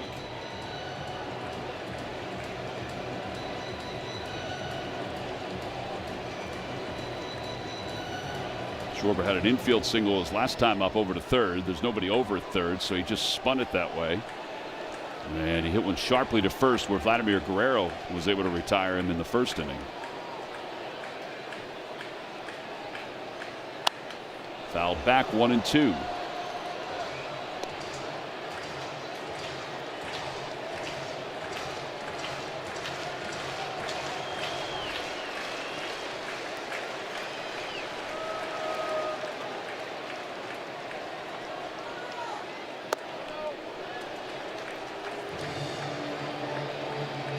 Phillies average about 3.9 runs per game in support of Aaron Nola. And as you mentioned, John, that number has gone down the last several starts. Because that's low. Yes, real low. 3-2. Any base runner would then bring the tying run to the plate here in the bottom of the 6th. Since the All-Star break, the Phillies are averaging 0.9 runs per game when Aaron's on the mound. Man, that's not even, I mean, Cole Hamels even had more runs than that. 3-2. And a called strike 3. Element of surprise with that one. A 94-mile-an-hour fastball. I think that Schwarber was looking for something else. Our live odds update brought to you by FanDuel. And Trey, the over-under 3.5. You get a hit plus 260. So the fact that Scherzer now has 4 strikeouts in this ball game, as he delivers outside, puts him in some rarefied air, which he already is in. And the catcher's challenging. Catcher's challenging this. Called a ball. ABS powered by T-Mobile. That call is confirmed. It is a ball. Toronto has 1 challenge remaining. Anyway, with those strikeouts that Scherzer's picked up tonight, 4 in all, he's now moved past Walter Johnson. Wow. For the most all time. He's now number 10. Fouled away, 1-1. Yeah, he has been good for a long, long time, hasn't he? I'm trying to think who else he was with. He was with the Tigers, or Arizona. The Tigers. Yep. Washington. Mets. Dodgers. Mets. Wasn't he with the Mets? Yes. Yep. Blue Jay. That's a lot of teams for a guy that's swing and a miss. 1-2. I would assume he's a Hall of Famer, aren't you? He's definitely a Hall of Famer, I think, particularly in this day and age. Next up for him is Gaylord Perry at number 9, and then eventually Justin Verlander. Oh God! Watch out, Bryce. Hey, there's some pretty good names on that list too. Those strikeouts. I'm feeling pretty safe though that Nolan's probably going to end up the all-time leader. I think that's forever. Pretty safe. I think that's pretty safe. Yeah. It's like what, Cy Young with 511 wins. Yeah, pretty safe. Yeah. Check swing, no swing, 2-2. Well, I tell you what, if he'd have called a swing, Donnie might have come out of his chair. I don't think he was a big fan of the one with De La Cruz last inning. And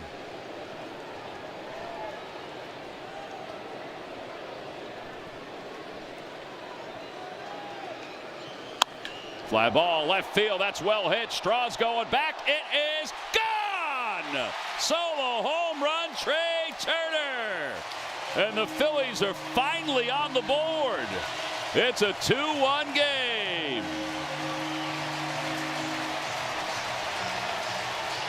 "17 home runs for Trey. Hey, that's just a pretty swing right there. A mistake by Scherzer. Little breaking ball that just spun, stayed in the middle of the plate, middle in, and Trey, no stride, just fired those hips through that thing and put the Phillies on the board. And now Harper's up, and he takes one a little high. When's the last time we've had back-to-back homers? I can't recall. We've had it a handful of times this year, but come on, Larry. Geez. Last time was July 4th at Kansas City. Real Muto and Rincones Jr. Phillies have gone back-to-back 4 times this year. Make it 5.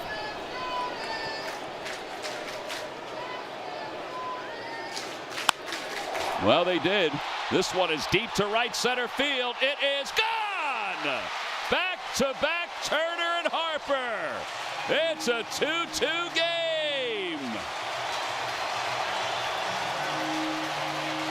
25 home runs for Bryce.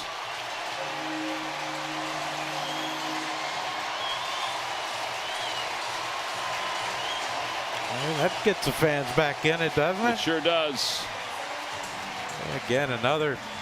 This is what you have to do against a guy like Max Scherzer. He makes mistakes. You gotta take advantage of him, and that's a belt-high pitch out over the plate. And man, did Bryce put a beautiful swing on that one.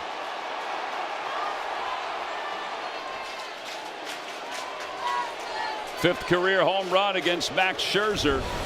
John Schneider's heading out to the mounds. I tell you, dude, just have to get Aaron out of the game. They start scoring. Get them to score some runs. No, Aaron, I know he's probably back there listening to us. We're hoping you're all right, my man.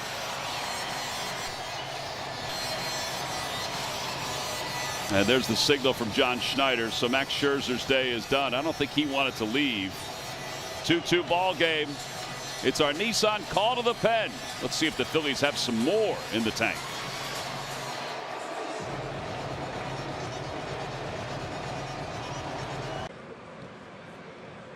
2-2 ball game as we're in the bottom of the 6th inning. The Phillies just had back-to-back home runs after an out by Kyle Schwarber, Turner, and Harper. Youngsters excited about it, as we were. Yeah, it's nice to just kind of get on the board. Spencer Miles is the new pitcher. Miles is not allowed to run in 10 consecutive innings. Let's see if that changes here. He'll face Arise with 1 out.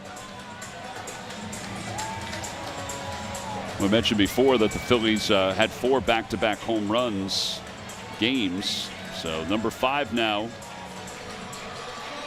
has tied this game up at 2.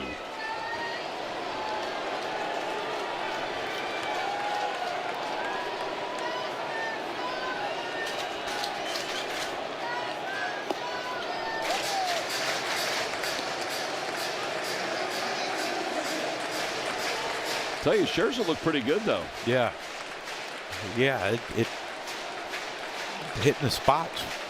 A couple mistakes though this inning. 95, top of the zone, 1-1. Yeah, but I think, you know, his last 3 outings, only given up what 4 runs in his last 3 outings. That's pretty darn good. Fouled away, 1-2. Spencer Miles has had a good rookie season for the Blue Jays. Out of the bullpen, his ERA is 1.65. He's got a ground ball rate that's above 53%, which is really good. Yeah, you saw that first strike to Arise was a heavy sinker. There's a line drive, base hit it to center field, and Arise is aboard. A 1-out single. Phillies aren't done here in the 6th inning.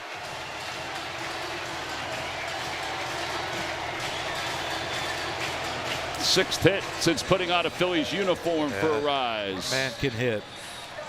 Pitch up in the zone. He just works that top hand to get through it. And Bryson's hit a couple balls pretty good too today, so hopefully that continues.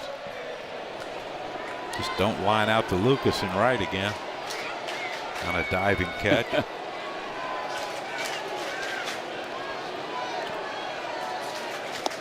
Breaking ball, it's 0-1. Jonathan Bolin starting to warm up in the bullpen for the Phils. Boy, he walked by when we were on the dugout. I think he got bigger than the first time I met him. He is a big kid. Line drive into right field. That'll be in for a base hit. Arise around second, heading toward third. Lucas cuts it off. Stott's going to second. It'll be a double for Bryson Stott, and the Phillies have second and third with 1 man down.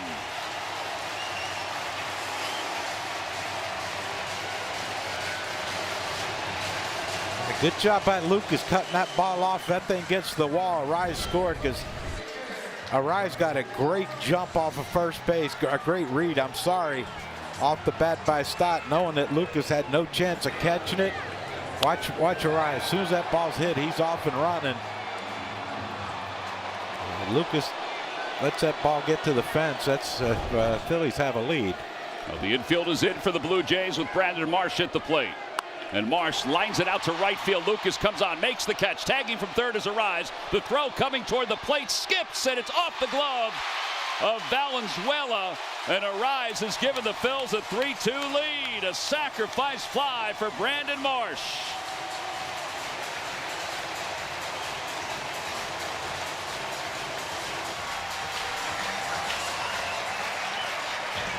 Well, you saw last night the Phillies at second and third and nobody out and struck out 3 straight times. You see the difference when you put the ball in play. Yeah, that was a well struck ball though by Marsh, and That is one of the, I don't know if Valenzuela came up with that, if they had gotten a rise, but it would have been a close call at home.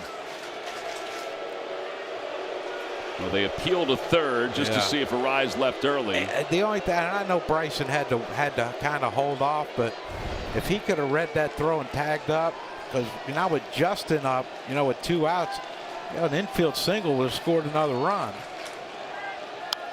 Crawford fouls it back. It's 0-1. He's flied out to center. He's grounded out to third.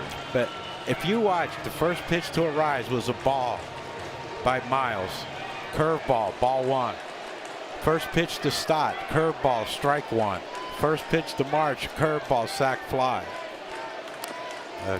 Oh gosh, that got Valenzuela. Oh yeah, it did. He's going to need a moment. Going to need a lot of moments.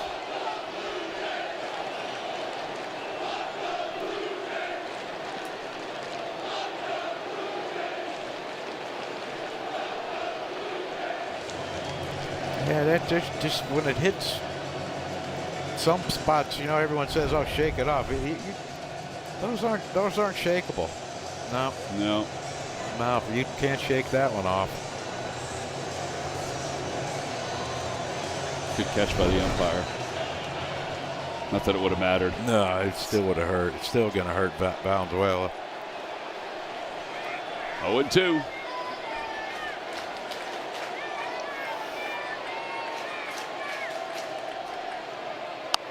Phillies had 3 hits before the inning. They have 4 hits in this inning. They were down 2-0. They're up 3-2. And now it's up the bullpen. Boys just decided we've had enough of this scoreless game for us so far. Fly ball, right center field. On the run is Bateman. He's not going to get there. It's gone! Oh, no, excuse me. It's off the wall. My bad. A run scores. Crawford going to third. He's there! RBI triple. The Phillies take a 4-2 lead. Oh, I was with you. I thought that thing went out, was bouncing into Phillies bullpen out there. Yeah, from where we looked, it looked like it was in one of those squares. Well, what a great swing by Justin Crawford. No stride, 2 strikes, put it in play. Good things happen. Yeah, that thing just hit the Toyota, the black Toyota sign.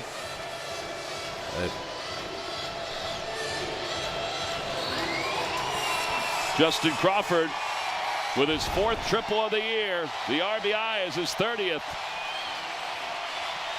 Phillies are up 4-2. And now De La Cruz. He is grounded out to short. He is struck out. They're into it now. Yep.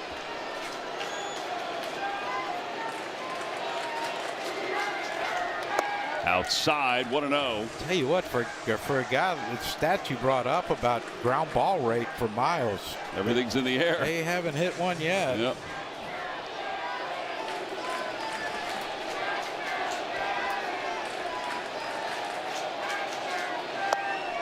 Outside, 2-0.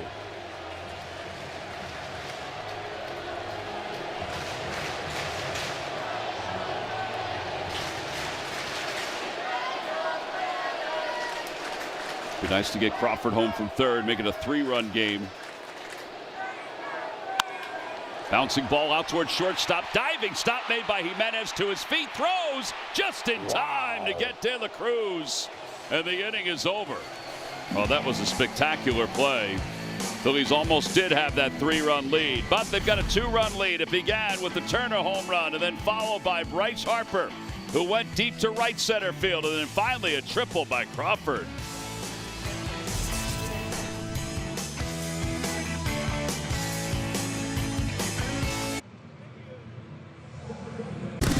Time now for your game summary, brought to you by your local Honda dealers. Well, the Phillies just put a 4-spot up on the board in the bottom of the 6th inning to take the lead, thanks to home runs by Turner and Harper, and then a triple by Justin Crawford.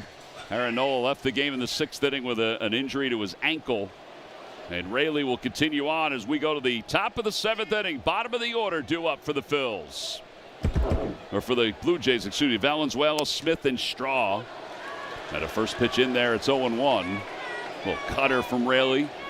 Bolin is warming up in the bullpen.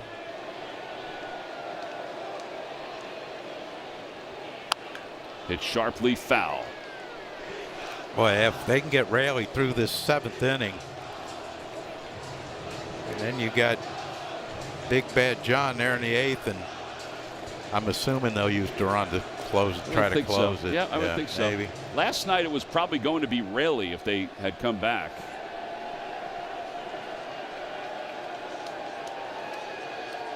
Valenzuela is 0 for 2. He has struck out twice today.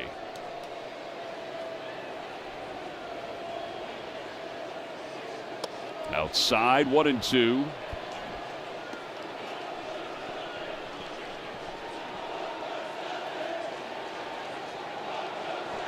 Here's Jonathan Bolin. Maybe he's up for Straw, the number 9 batter. He's due up 3rd in this inning, the right-hander. Although if that's the case, they'll probably go to their bench. Although they don't really have a left-hander that they could use that could play the outfield. 2-2. Outside, 3-2.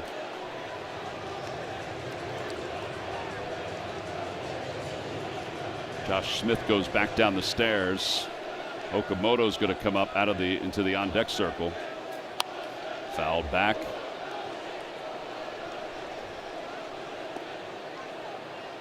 Well, he gets announced. They can bring Bolin in, right? Yes.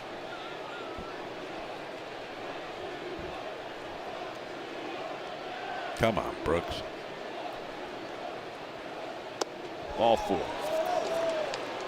So leadoff walk to Valenzuela. Phillies fans, Monday, join NBC Sports Philadelphia for the Phillies Down the Shore watch party. Grab your beach chair and cheer on your squad from Sea Isle City. Presented by Atlantic City Electric. All right, so Don Mattingly's heading out.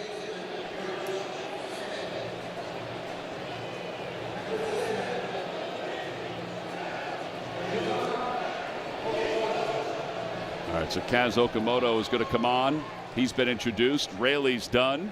They'll bring in Jonathan Bolin. We've got a pitching change here at Citizens Bank Park with the Phillies on top by 2.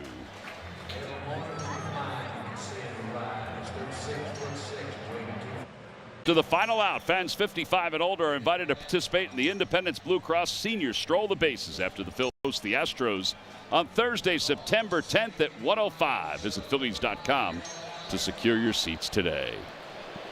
Astros are a good team. They're battling the Rangers for the top spot in the American League West. Jonathan Bolin is in the game with a runner at first base here in the top of the 7th inning. Okamoto, the batter, swing and a miss to pinch hit.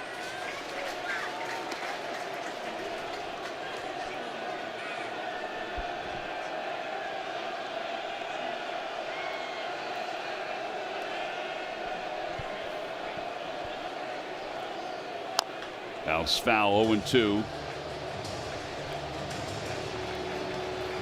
Aaron Nola's injury is a right knee contusion. X-rays were negative. Right knee? Yeah. Didn't it look like it hit him in the left ankle? It did look like it was down. Outside, 1-2. It definitely looked like it was down. Yeah, I'm sure they wouldn't X-ray the wrong spot.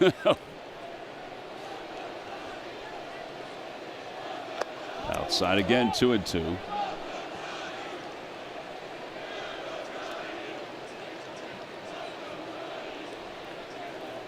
There was a little ricochet. Maybe it was on the ricochet. It hit the one ankle and then shot up to the knee. Yeah, maybe. Either way, it's X-rays are negative, which is good. Yes, thank goodness for that.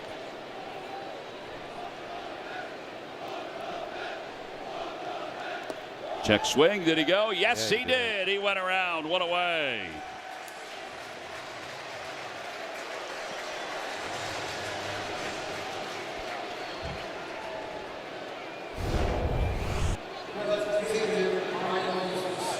Oh, yeah. Yeah, that ball hit a lot of things, too. Hit Stubbs, hit Okamoto. All kind of deflections today.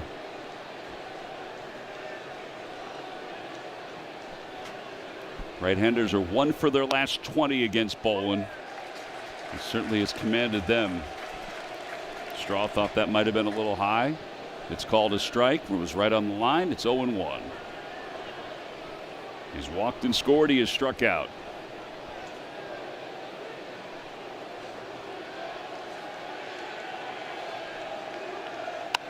Off the hands, spinning towards second. Arise has it.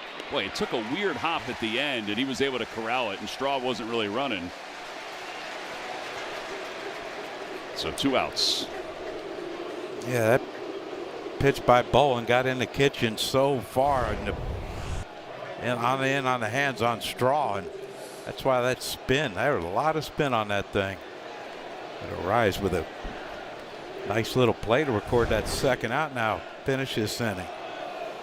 Yeah, Lucas has had a good series. He has 3 hits in this series, including 1 tonight. He's 1 for 3. And he lines that one out towards center. Here comes Crawford, makes the catch, and the inning is over. Bolin and Raley combined for a scoreless 7th. It's time to stretch.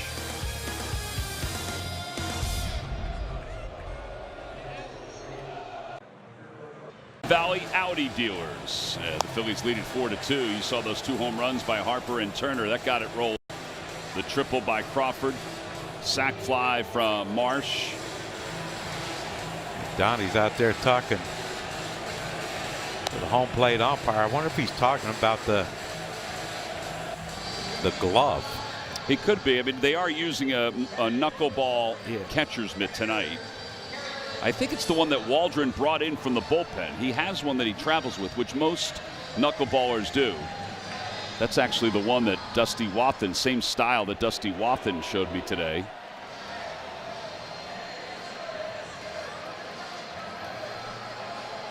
And Garrett Stubbs will lead things off as we go to the bottom of the 7th inning. Okamoto stays in. He's at third base, and he's in on the grass.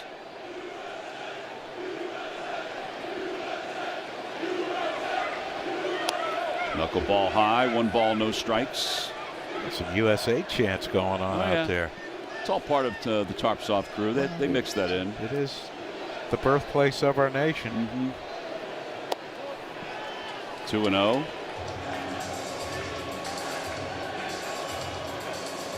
Waldron this year, 11 games, pitched last night.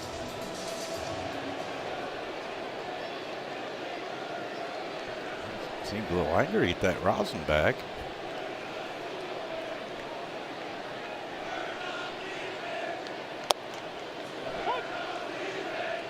Two and one, the cutter.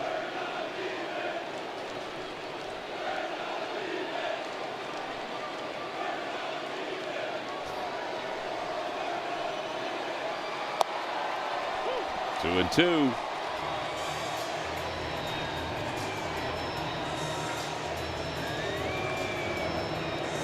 Alvarado is up for the Phils.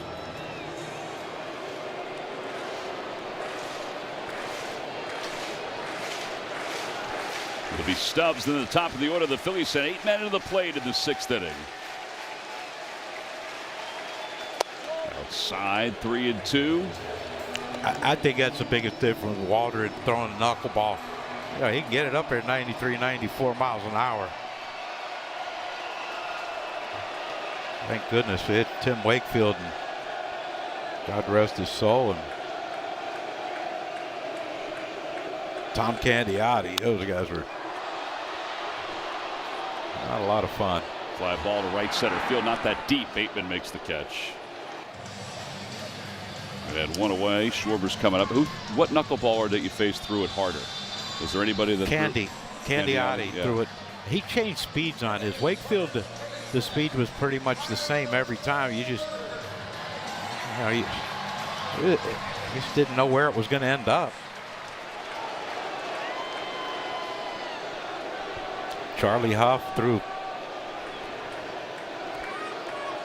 a slow one and a slower one. and then a slower one than that. I wonder if that's how it was even when he first started, or if his had a little bit more on it. I don't know. Well, I mean, my gosh, when I faced him, he was 45 years old, I think. He pitched for a long time. Yeah, he did. Did I ever tell you that story about him? Which one? His last game when he was with the Marlins. Well, we hit him around pretty good, and he hit a grounder to me, and I bobbled it like 10 times, and he's running up to first base screaming at me, pick it up. He didn't want to run all the way to first. Swing and a miss, 2-1. So then I see him after the game, and he said, hey, man, good luck the rest of the way. I hope you guys win it all. I'm like, we play next week. He goes, no, I'm going in tomorrow and get my hip replaced. I'm like, oh, that's felt amazing. like such a jack, you know what. Swing and a miss, 2-2. He was a funny man.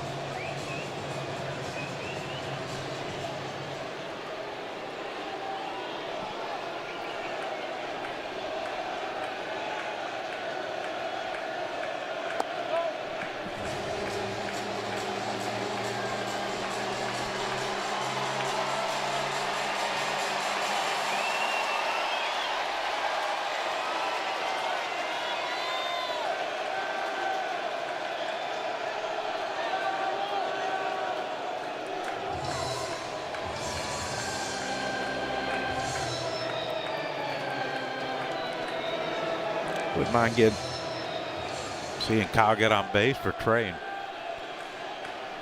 Bryce. Outside, ball 4. There you go. A 1-out walk. And Trey is coming up. Trey, he and Harper went back-to-back in the 6th inning. Our GMC Precision plays. Yeah, it's just nice getting on the board. You know, Aaron pitched good until I had to leave with the injury. And Trey finally gets him on the board, and Bryce says, you know what, I'm going to tie this baby up. Can't let my former national teammate do all the damage. I tell you what, he's having trouble. Yeah, that was the cutter. I mean, maybe it's the glove or the mitt, the size of the mitt. Well, that's the second one that it hit the glove and just bounced out. There is an art to catching a knuckleballer. Yeah, who was the catcher that said, how do you catch a knuckleballer? Said, I wait till it gets to the backstop and quits rolling. Was that Tim McCarver? It might have been. Inside. It could have been Bob Uecker. Could have been Bob Uecker.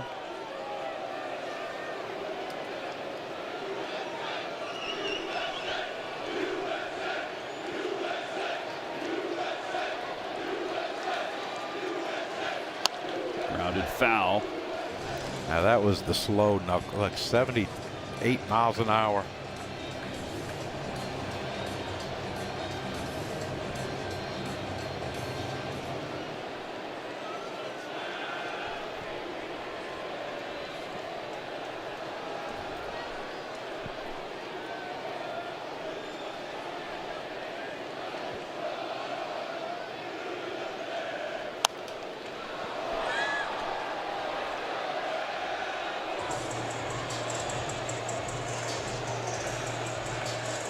When we faced the knuckleballer like Candiotti,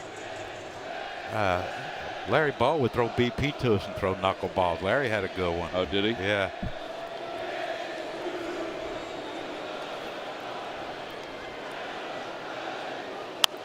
Fly ball foul down the right field line. Now he'll be back into the seats.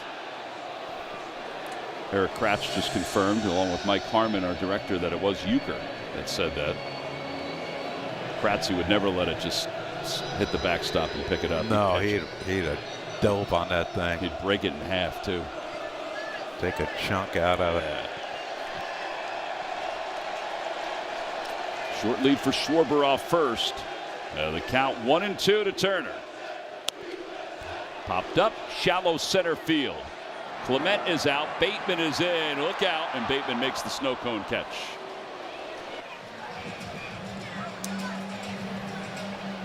Yeah, there are 2 outs.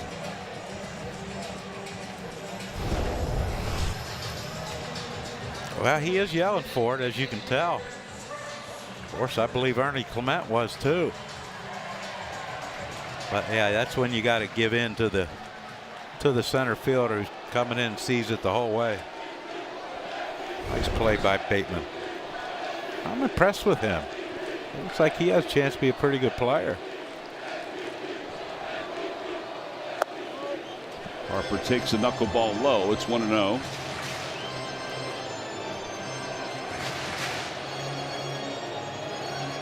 Tell you what, though, that is beneficial having a guy that has bat the ball skills like Arise to be able to talk to young players and or even the veteran guys. This is what I see.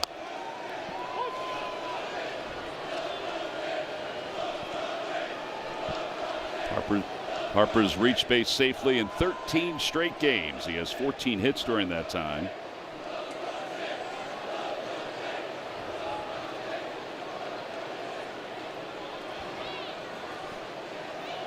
One. Out towards shallow center field. Bateman is in. So is Jimenez, who's out. And he makes the catch. No runs, no hits. One man left. We're going to the 8th with the Phils up 4-2.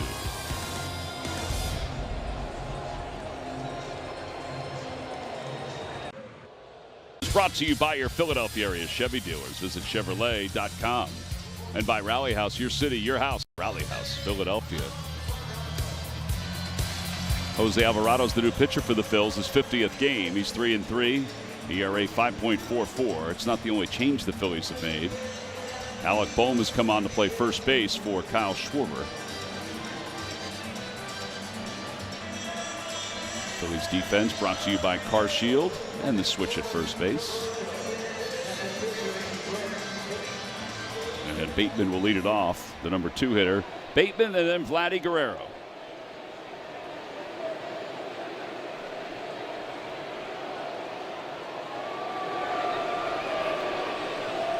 Inside. Yeah, the other night Jose came in and everything was up. The sinker was up, which I think disqualifies it as a sinker. Right. Fouled away. Like even that one there was up out of the zone. That was a nice catch. Guy brought his glove, John. He was in the right place. By the way, there's Phil and Judy Martelli. They've got about 50 family members here, friends. Yeah. There's young Phil and Jimmy. Elizabeth's there too, their daughter. They're about to celebrate their 50th. Wow, congratulations. So this is sort of a prelude to that. They brought the whole family to a game.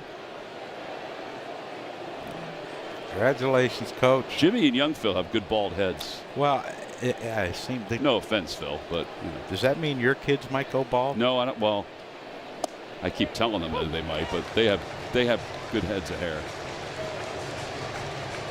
So it's not hereditary? Well, I got it from somebody, John.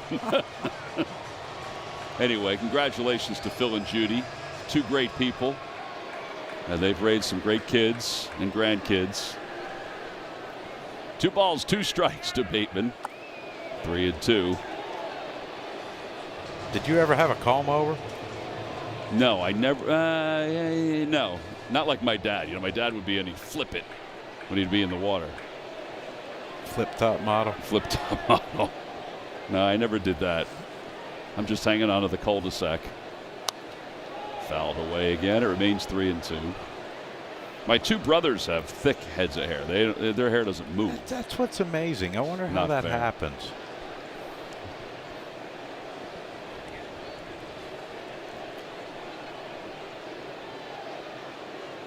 Swing and a miss. Boy. 1 out here in the 8th inning. Time for our Stump the Fans Trivia Quiz answer, brought to you by FanDuel Casino. Get your thrill on. Since saves became an official stat in '69, John, which 3 players have the most career postseason saves? Well, Mariano's one. Mariano's got to be one, right? I you know what? I might say Kenley Jansen. Kenley Jansen, yeah, that's a good guess. Drawing a blank on the 3rd one. Lights out. Maybe Lidge. Lights out. Lights out, Lidge. John, good job on the Kenley Jansen one. Yeah, I don't know where I pulled that one out of. Man. 1-0 to Guerrero. 1-1 to Guerrero. Lidge, the only player with 6 or more playoff saves with 2 different organizations. 12 saves with the Phillies, 6 with the Astros. And biggest one of his life, 2008, Eric Hinsky. Yeah, that camera that Fox put in front of the plate that showed that slider. As Braden Fisher is warming up for the Blue Jays. 2-1 to Guerrero. He's 2 for 3 tonight. Outside.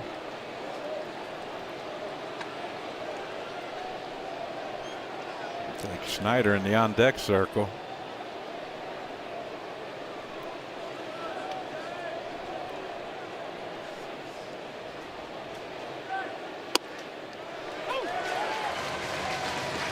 That was center cut. It sure was. I'm glad he's down 2. He's trying to get on base, I reckon.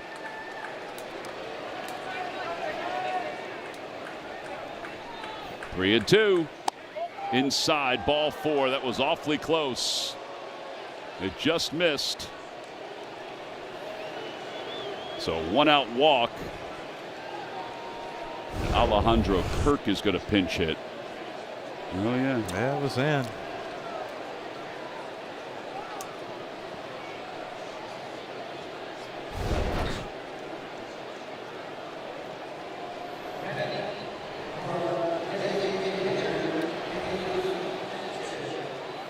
Now Paco's going to readjust the outfield defense with Alejandro Kirk due up.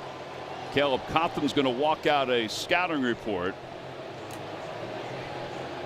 I think Alvarado's still stewing about that pitch not being a strike, but it was off the plate. Yeah, it was close. Well, that's when someone has to tell you, hey, that was off the plate. Don't worry about it. You're good. But you can't let those anger feelings fester.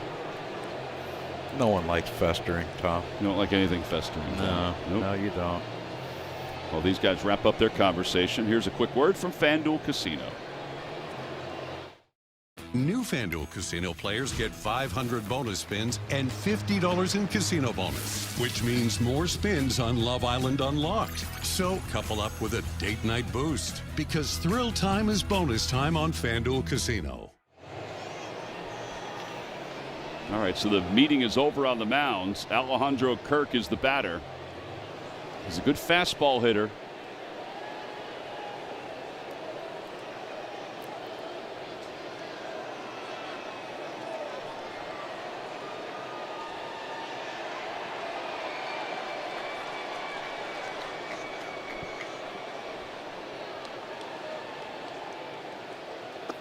In the dirt, 1-0.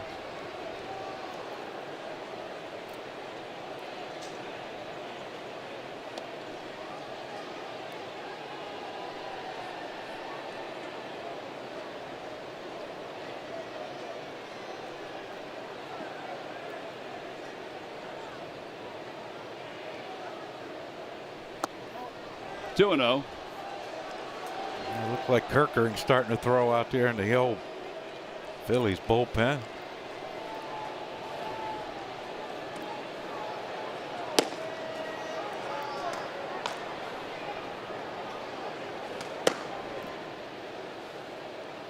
Three and 0. I mean, that looked like it was on the line. Stubbs, though, did not decide to challenge. Statcast 3D will give us a look at it. Oh, wow. Yeah.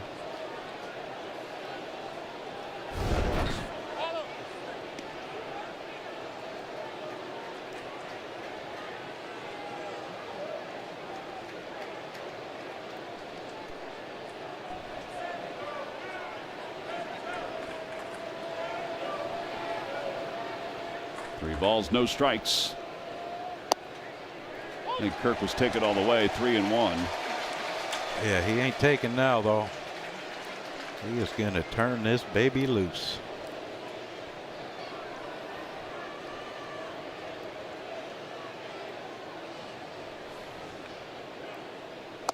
And ball 4, that's going to put runners on first and second. Back-to-back walks. Well, that may be it for Alvarado. They may bring in Kirkering to face Ernie Clement. No, Don's not moving. No, he is not. George Springer is going to come on and pinch run for Kirk.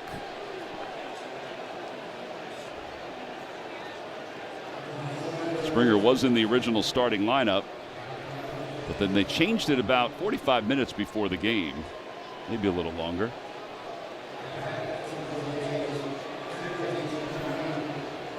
Clement 1 for 3. He has singled, he has struck out twice.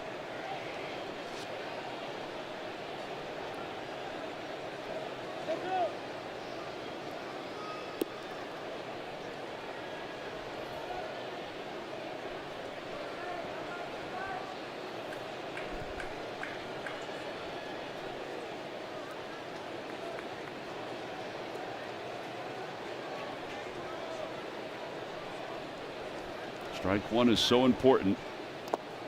1 ball, no strikes. Fans are getting antsy. Yeah, they are.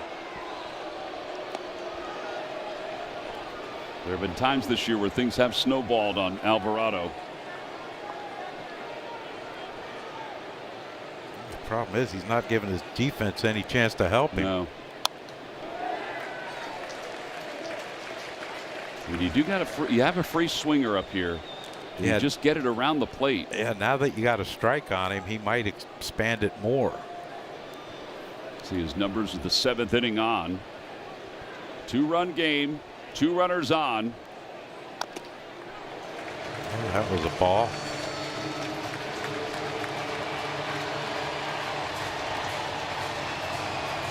Toronto is number 2 in Major League Baseball in swing percentage.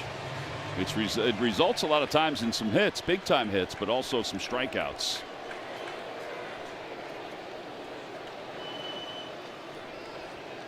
All right, Alvarado's worked ahead. And the 1-2 pitch coming. Swing and a fly ball. Foul. I don't know how he hit that. I have no idea.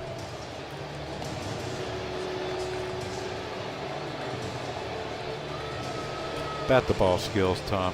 That's all it is. Hand-eye coordination. Yeah, gifted. One of the few.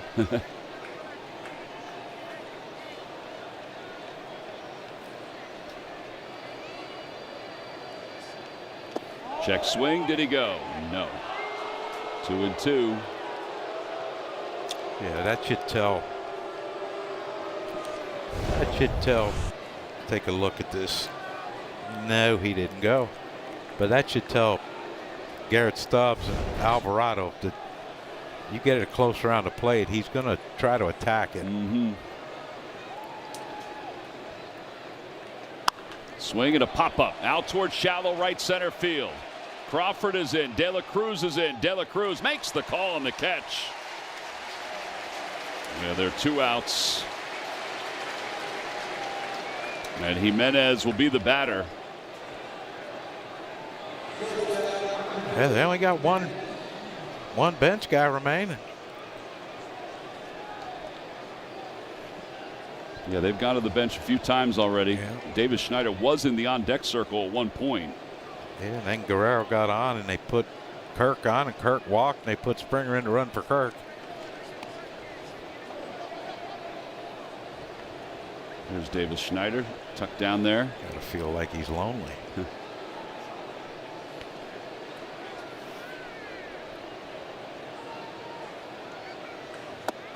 Alvarado gets ahead 0-1. A 98-mile-an-hour sinker against Jimenez. Now that's a sinker. Yeah, that was down. That thing had some nice little downward movement.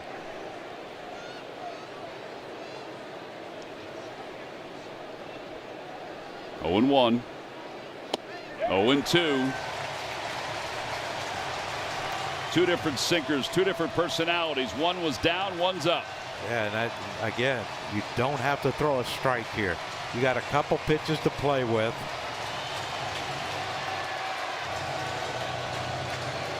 Blue Jays are. I'm sorry, go ahead. They're 3 for 16 with runners in scoring position in this series. No balls and 2 strikes. The infield is back. Alvarado looks back at second. And the pitch. Swing and a line drive out toward right center field. That's going to split the gap. Can they cut it off in time to keep Springer from scoring? He's around third, heading for home. It's going to be a 2-run double that'll tie this game up at 4. He did not have to throw a strike. No, but he did.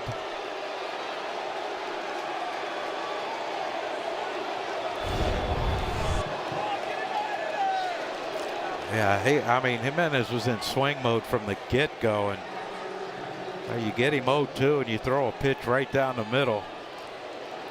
Guerrero, of course, was going to score easy, and with 2 outs, Springer was right behind him. Well, here comes Don, so they'll make a pitching change. I don't think this is going to be a quiet walk off the mound for Jose, unfortunately. Pitching change here at Citizens Bank Park. We're all even at 4 in the top of the 8th inning. Orion Kerkering is coming on.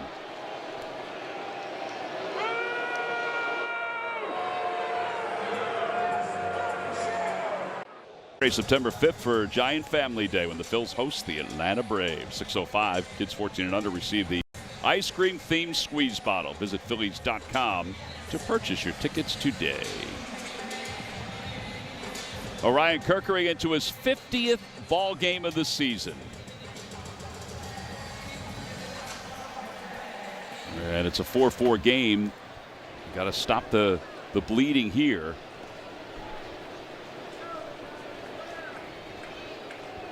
With Jimenez at second base, Valenzuela the batter. He's 0 for 2 with a walk. And he fouls the first pitch back. It's 0-1.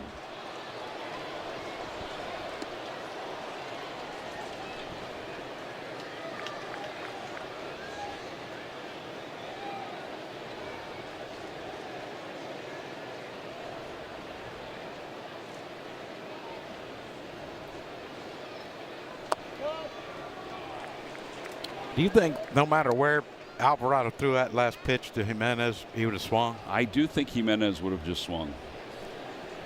Don't you? Yep.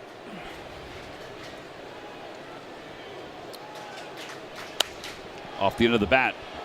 Back of third. Foul territory. Stott is over and there. Makes the catch. And the inning is over. The Blue Jays do tie it up. We'll go to the bottom of the 8th, and Luis Arraez is set to lead things off.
Time now for our Turning Point, brought to you by Toyota Camry. At our Turning Point tonight, well, it was the celebration for Chase Utley, the continued celebration. His boys down there with him. Throughout the ceremonial first pitch, Carlos Ruiz. There's that hug that Brad Lidge was talking about. Oh, Braden Fisher's the new pitcher for the Blue Jays.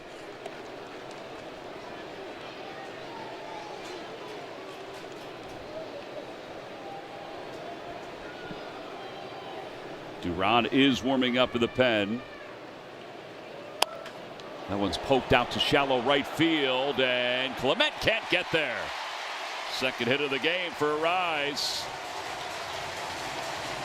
Well, good start.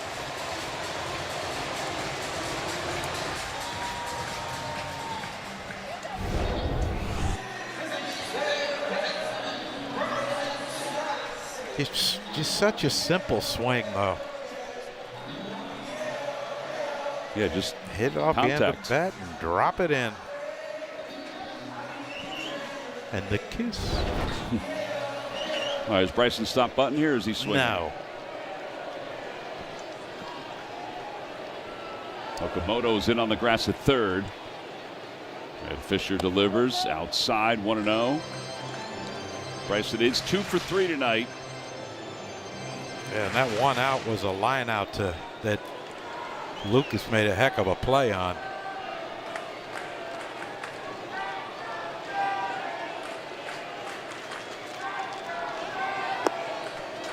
Two and 0. Maybe it's contagious. The inability to throw strikes in the reliever.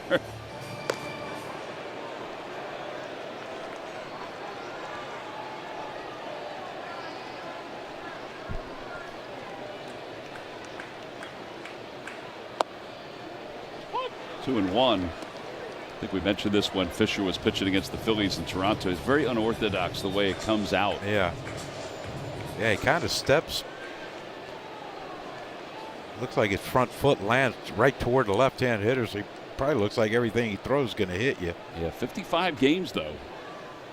We're going to challenge that one. ABS powered by T-Mobile. The ball and the catcher is challenging. And Valenzuela, I think, saw that one right away. Should make it 2 and 2. Let's see where ABS says. Yep. The pitch is a strike. Toronto has one challenge remaining. It's not even a game inches anymore. Valenzuela has one of the lowest percentages as a catcher challenging. 2 balls and 2 strikes to Stott. Line drive out toward right field. Lucas is in. He makes the catch, and Arise will go back to first. Just a little too much height on that one. It hung up there for Lucas. And Brandon Marsh is coming up. Yeah, but it's not another good swing by Bryson, though. And this guy had a nice swing his last at bat for that sac fly. Hit a hard line drive out there to Lucas. Get one in a gap now. Watch Arise run.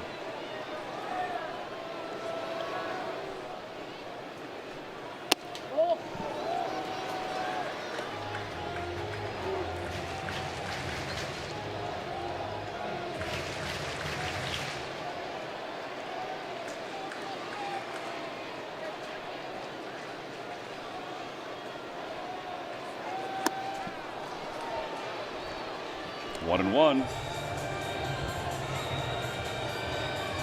Phillies postgame live presented by Cure Auto Insurance is coming up after the ball game tonight.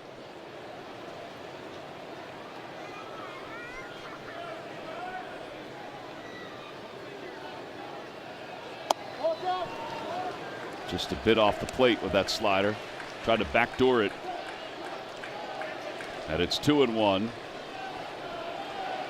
Marsh had the sac fly his last time up. He's hit in 3 of his last 4 games. 2 and 2.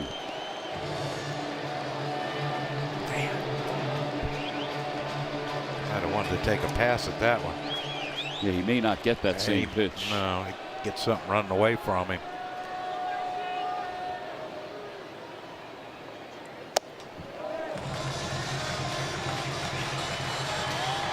Arise has a word with Paco Figueroa over at first base.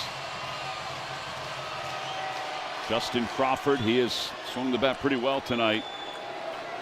Let's see if Arise is on the move here. 3 and 2. He does not go. Swing and a miss. And there are 2 outs. All right, now Crawford. Well, another triple would work. Another triple would work beautifully. Yeah, he just got Marsh aggressive. Chased one out of the zone.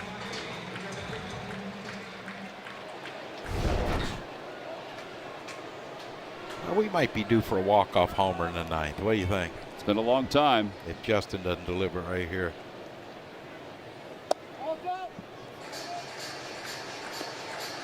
Amazing what the power hitters the Phillies have. It's been 3 years since they had a walk-off home run. Startling.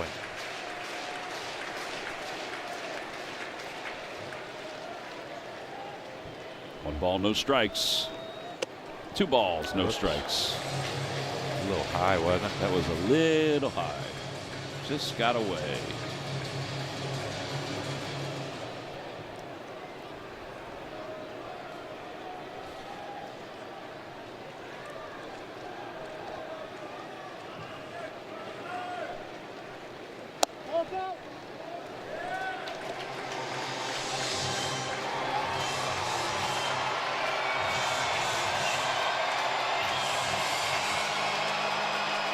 De La Cruz waits on deck.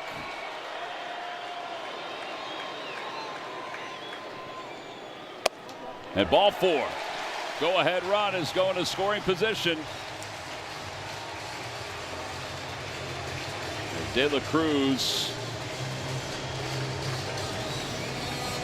is the scheduled hitter for the Phillies. Nobody warming up for the Blue Jays. And John Schneider.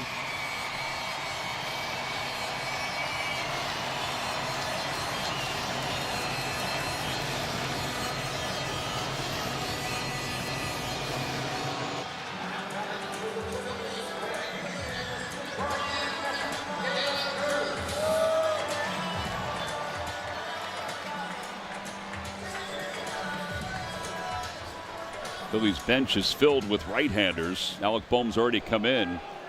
And don't forget, Schwarber's spot is going to come up in the 9th inning. The Phillies don't score here, but he's been lifted. That ball squirts through the legs of Valenzuela, and the runners will move up. It'll be 2nd and 3rd with 2 men down. And the count 1-0 to De La Cruz.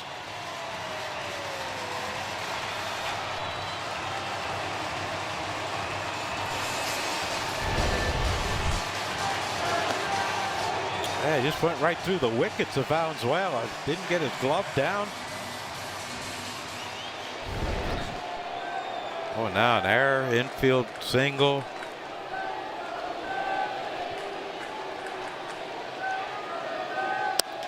Line drive out towards center, but it's right at Bateman. And the inning is over.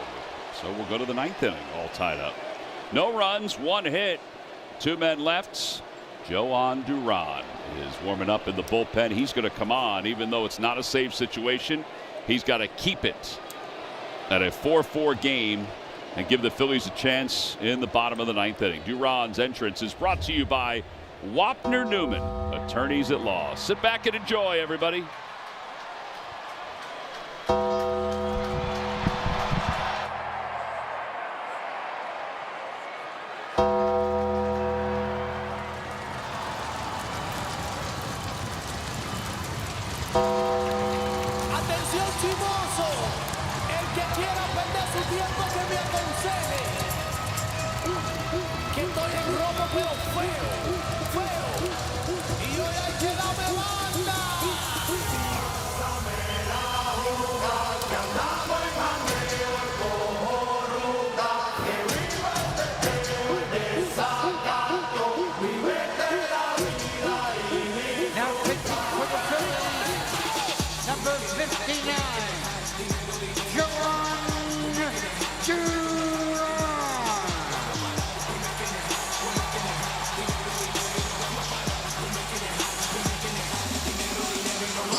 Well, Duran coming on and trying to keep this at a 4-4 game. And now a quick word from Wapner Newman, attorneys at law. When we decided to put Wapner Newman ads on the games, we sponsored the closer because we're closers. The law firm for serious injuries, Wapner Newman, is there when you need them most. That's what we do for injury victims. Save them from being taken advantage of. Wapner Newman has won some of the biggest injury trials and settlements in the Philadelphia region. Wapner Newman fights for your rights. When life throws you a curveball, we're ready to play hardball. Wapner Newman, the law firm for serious injuries.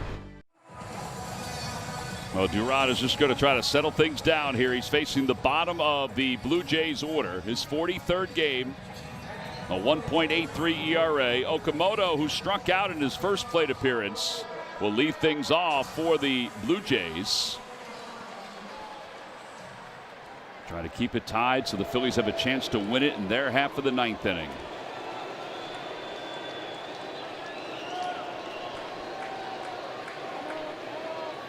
We got time.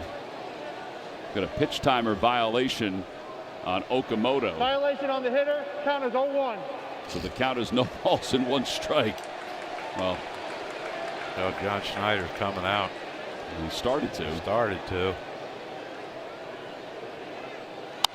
Ground ball toward the hole. There's Stott, glove side, sets and fires on one hop. Picked out by Bohm. He threw that on one hop on purpose. Yeah, he did. And a good play by Alec, as that thing had some skip to it. Tom, it's our Hyundai defensive play of the game. Bryson, great footwork, backs up on the ball, and then the one long hop to Alec Bohm at first base to get Okamoto. That's our Hyundai defensive play of the game, brought to you by your local Hyundai dealer. So 1 away here in the top of the ninth inning, and Straw, the number 9 batter, will stand in. First pitch is a strike. May have been a little high. He didn't challenge it. He could have challenged it. Maybe he just wanted to get the ump's opinion. 0-2. Every time a Phillies pitcher throws a pitch of 95 or more, Comcast will make a contribution to Phillies charities. Do you think this year that he's thrown a pitch under 95 yet, Durant? He had that one changeup. Oh yeah, that's right. In recent games, that was the first one I remembered. Huh? There's a sweeper at 87. Is he okay? No, he's just wiping his hand. Slippage. There you go. That's under 90, but I think it's because it slipped. 1-2.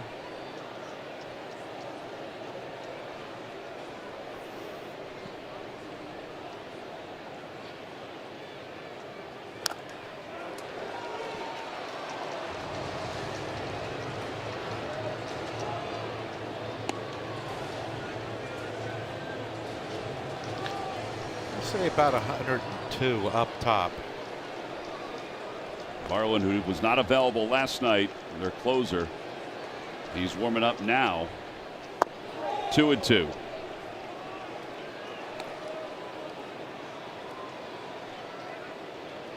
Ron looking for a new baseball. Seems to be the theme in this series, doesn't it? Yeah, a lot of it's just because of the humidity. Sometimes the balls are arriving a little wet. 2-2. Check swing. Did he go? Yes, he did. Stubbs will finish off the strikeout. 2 outs. Wicked movement on this one. Yeah, that's just not really fair. Oh yeah, he went. That thing started about mid-thigh high and ended up in the dirt with high velocity. Halleck almost forgot to cover first. So 2 outs, and now Lucas, who's 1 for 4 tonight. Oh, way tardy on that first one. A splitter at 98. It's 0-1. Phillies will have Stubbs, Bohm, and Turner in the bottom of the ninth inning. Remember, Bohm came on to play first base for Schwarber when the Phillies were up 4-2. Never really got comfortable as a hitter when a guy's throwing 100 and something and he can't get a grip on the ball. Keeps asking for a new baseball and wiping his hand. Yeah, wiping his hand. Like, oh my gosh, I hope he can grip this one.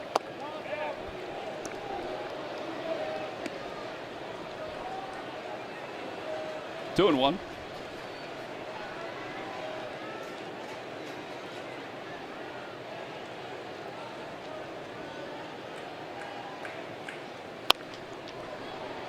Two and two.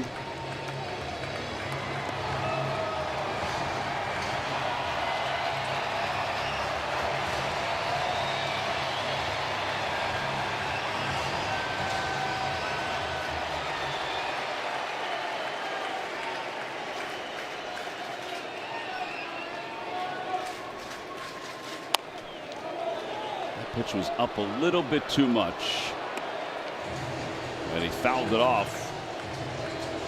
Yeah, he's tardy on those last two. 101, I guess, have that tendency. 2-2, and the pitch.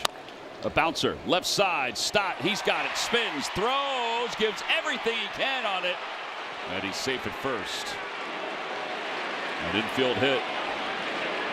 It was a good effort.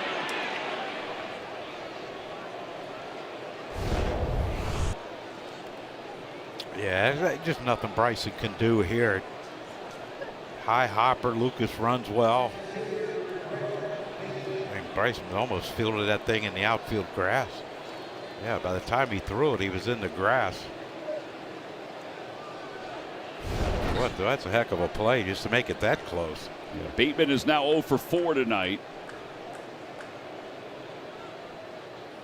The rookie who made his major league debut yesterday. Take strike one. That may be the best pitch he gets. Yeah, it's I don't a know splitter too. I don't know if he was thinking maybe Lucas might be running, so I'm going to, take a pitch and let him go.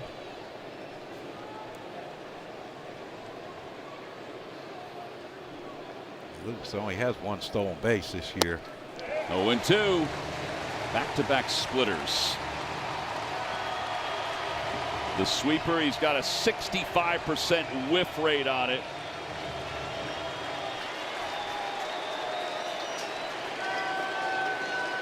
Got all these other pitches too. Stubbs sets up toward the outer half. And the 0-2 pitch.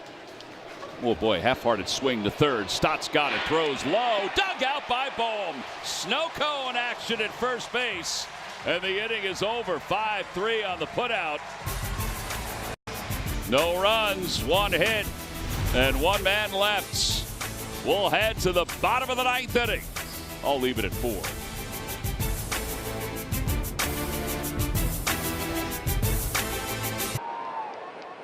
Phillies baseball is brought to you by Toyota.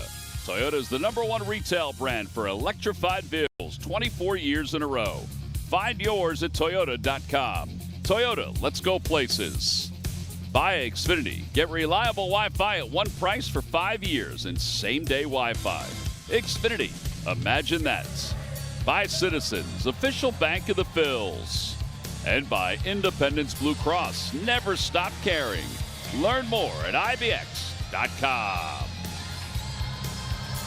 Bottom of the ninth inning, the Phillies and the Blue Jays tied at 4. Garrett Stubbs will lead it off against Lewis Varlin, the closer for the Blue Jays. Stubbs shows bunt, didn't offer at it, and the pitch is low, 1 ball and no strikes. Varlin's been good, been really good for the Blue Jays.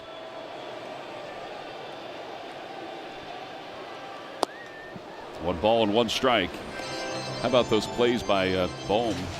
Yeah. In that inning. Again, he came on as a defensive replacement for Schwarber after Schwarber's last at bat, so he's in the on deck circle. Bohm is. Fouled away, 1-2. There's Alec.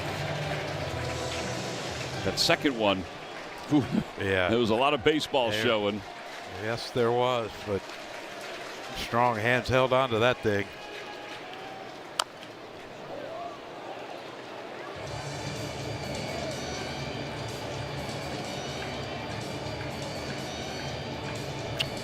Understand that one either.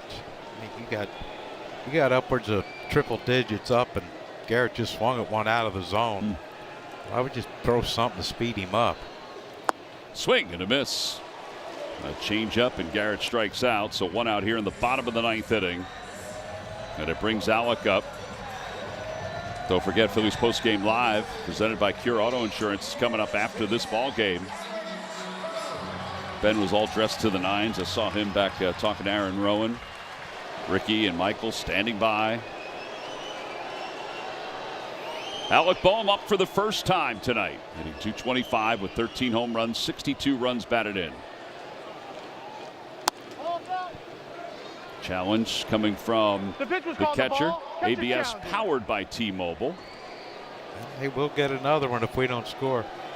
Yes, they will. Well, they'll have one. If they lose this one, they'd get another one. Toronto retains their one challenge. Probably figured. Yeah, might as well. Yeah.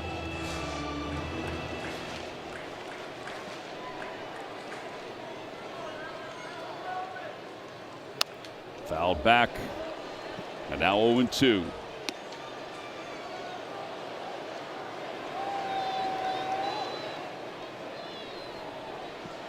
Turner waits on deck. His home run earlier put the Phils on the board. Swinging a foul by Boehm, and then it was followed by a home run by Harper. Tied the game up at 2. The Phillies eventually took a 4-2 lead. And the Blue Jays tied it with 2 in the 8th inning. Thanks to Andres Jimenez. 0-2 to Alec Boehm. Swinging a foul.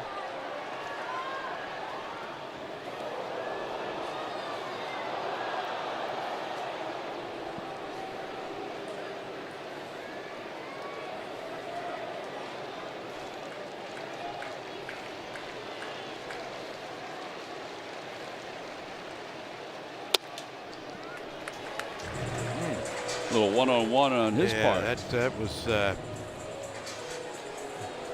going to throw it through the bat of Boehm, through the glove of Valenzuela. He's allowed 9 runs in 53 games. The Phillies had one of those runs. Quick appeal, no swing, 2-2. It was back on the 9th of June. I just can't believe we haven't had a walk-off in a while. What, 3 years? June 9th, 2023. Popped up. Get out. Foul territory, right field line. Long run for everybody. Lucas with a basket catch. He made the play. He had to avoid Vladimir Guerrero making thick contact with Guerrero. Now there are 2 outs here in the 9th inning. Oh, that is a heck of a play, because see Vladdy right there. That's the thing on a play like that where that wall is. It's not like Vladdy could veer off anywhere to get out of the way of Lucas. It's a heck of a play. Good gosh. Well, now Turner with Harper waiting on deck. Popped up. Foul territory, first base side. Guerrero gives it a look. Has room, makes the catch right off the top of the camera. Well, 2 very good defensive plays to finish up this 9th inning. So we are going extra innings here at Citizens Bank Park. Phillies and the Blue Jays tied up at 4. He picked it right off the top of Kenny's camera.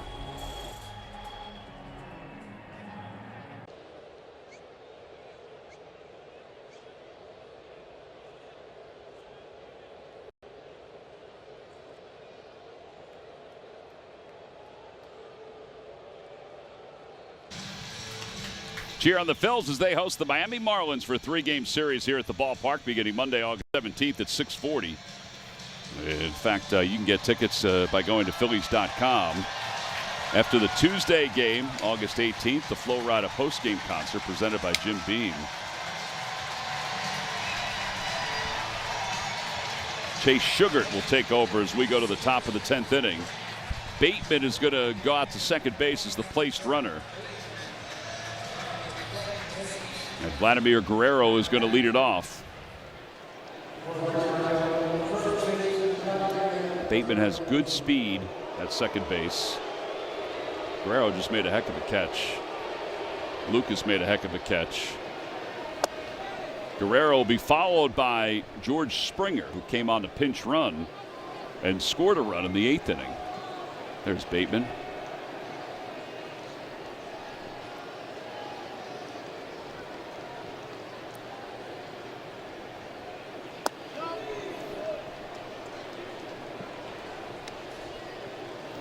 I think Sugart might be the last guy available in the Phillies bullpen. You know, Meza has worked a lot. Killian's worked a few times since he's been brought over from the Giants. 2-0. 3-0. Challenged by Garrett. ABS powered by T-Mobile. It looked like it was a strike. And it is. Pitch is a strike. Philadelphia retains 1 challenge. A little frustration by Garrett that he even had to challenge that.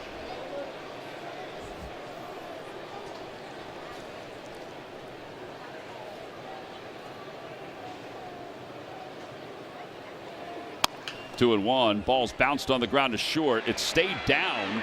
Guerrero doesn't really run that well, so he's retired. 6-3 on the putout. Yeah, that's big. And Springer's going to be called back. And Davis Schneider's going to pinch hit for him. All right, so Springer, you would think that there has to be something wrong that he can't swing the bat. Well, it is his shoulder, right? Is why it was scratched. Yep. It's probably why he could pitch run, but can't pinch hit or can hit.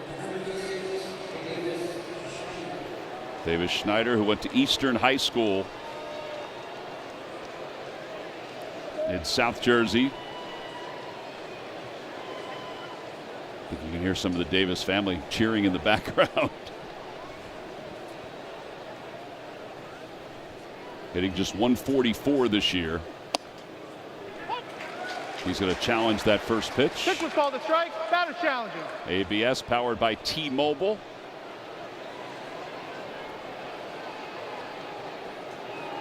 And it's a ball. Pitch is a ball. Toronto retains.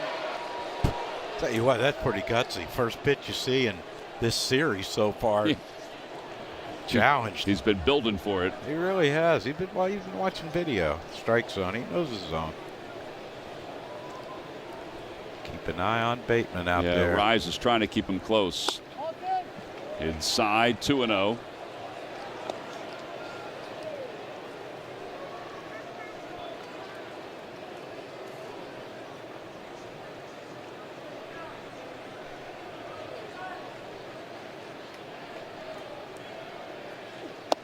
Right down the middle, 2-1.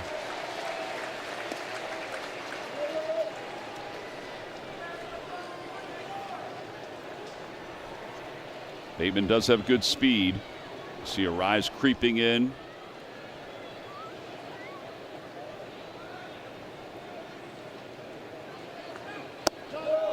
Three and one.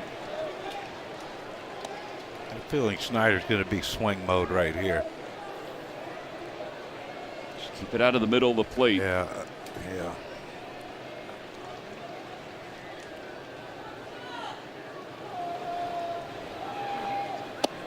And ball four. That was above the zone. So it puts runners on first and second with one out. And Ernie Clement is the hitter.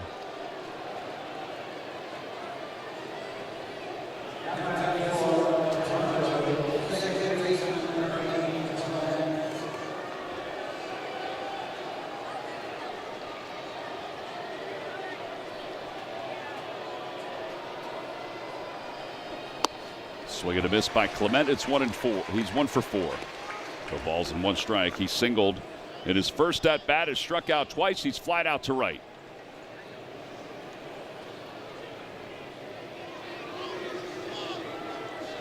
I guess it's Varland's inning. The bottom of the 10th inning, since nobody's warming up for the Blue Jays. Yeah, he didn't really have a stressful inning there in the bottom of the 9th. Yeah, usually somebody will get up with one out.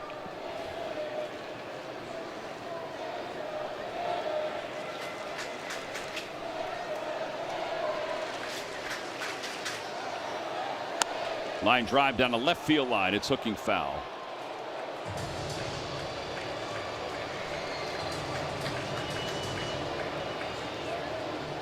One and two.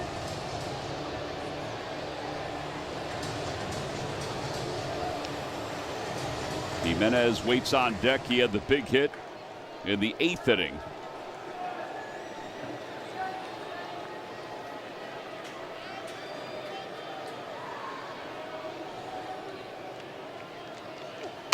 Check swing, slow roller up the first base line. Ball takes the bare hand, flips it late off the glove of Sugars. Alec, I don't know what he was doing on that. I do not know. He had the out at first. He looked like he was headed to first, then headed to the ball, then. Well, that'll be an E3, I would think. Yeah, watch Alec. Alec initially starts going to the base, and then he circles back to the ball, and if he flips it to Sugar right there, you got Clement at first base, and you got 2 out, second and third. Now you got base loaded, 1 out. Yeah, turn, flip, plenty of time. Yeah, he had plenty of time. Just made a bad decision. All right, so now they got to bear down with the bases loaded. Jimenez is due up. Still see his way out of this one.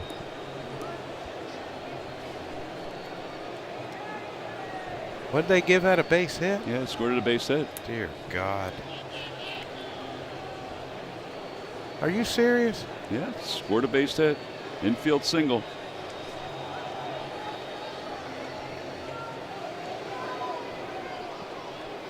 Well, now the bases are loaded.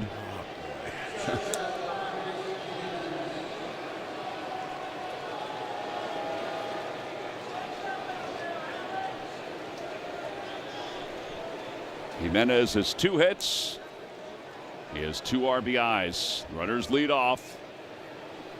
Outside, 1 ball and no strikes.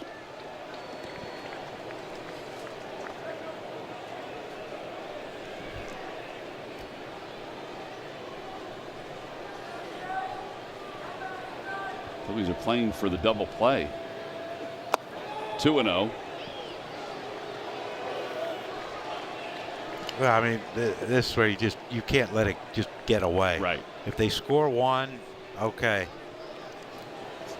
You've still done a heck of a job of starting with the runner on second base before you throw a pitch, but you can't let this thing be 3 or 4 run inning. 2-0.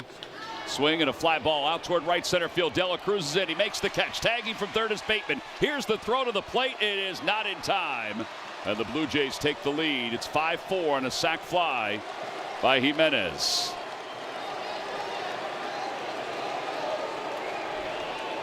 That's all right. Tell you what, though, that's a heck of a throw by De La Cruz.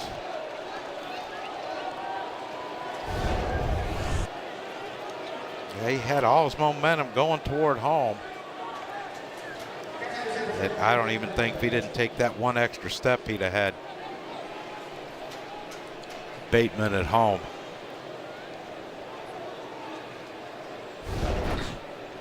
So 1 run is in here at the top of the 10th inning. Outside, 1-0.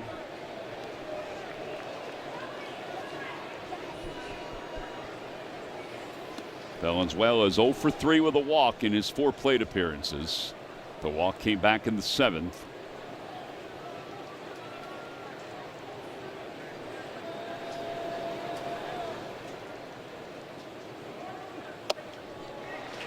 He's fortunate that he went fishing at that one. It's 2-0. Yes. 6 walks. Is that what we got tonight? That we've given up? Yeah. 6 walks.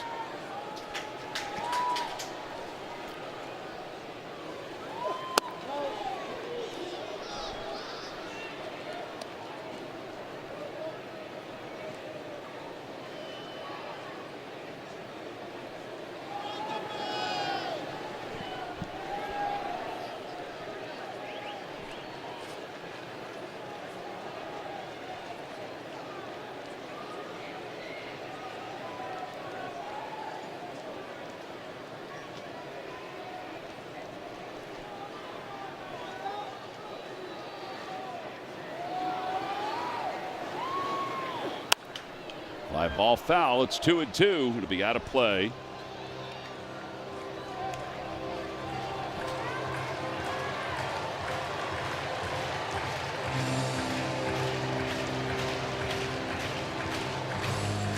get this out here. And the Phillies down by just 1 going into the bottom of the 10th inning. 2-2. Oh. Challenged by Garrett Stubbs. No. ABS powered by T-Mobile. Pitch called the ball. Catch challenging. I didn't know if they were going to give it to him. He had a little hesitation. It is a strike. Pitch is a strike. And the inning is over. 1 run scores for the Jays. They leave a couple. Could have been a lot worse. We'll go to the bottom of the 10th inning. The Phillies down by 1.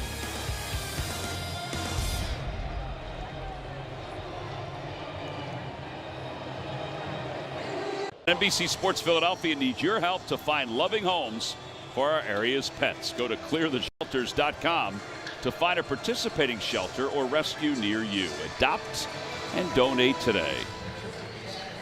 Well, the Phillies have Trey Turner as the place runner at second base. He's got great speed. Harper is up.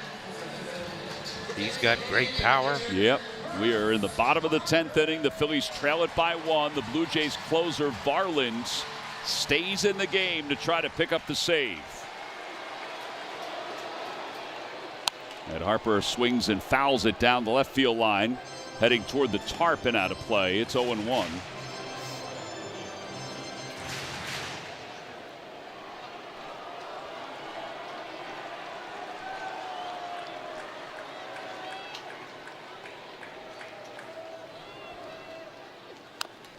Oh, and 2.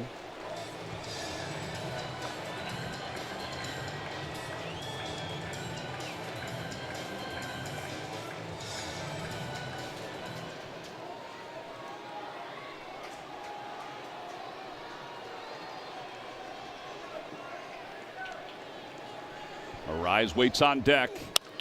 Ground ball out towards second base. It'll get Turner over to third. 4-3 on the putout. And the tying run is 90 feet away. And you got 2 chances with Arise and Stott. And the Blue Jays will play the infield in.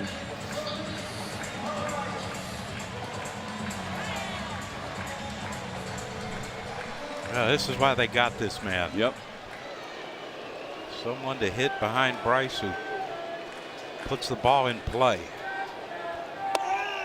Inside 1-0.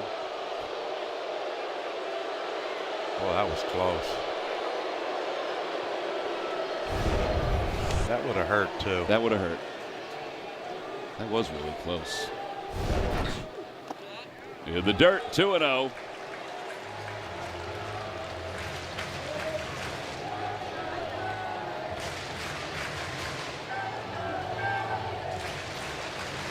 And there's no guarantee that he's going to get a good pitch here to hit.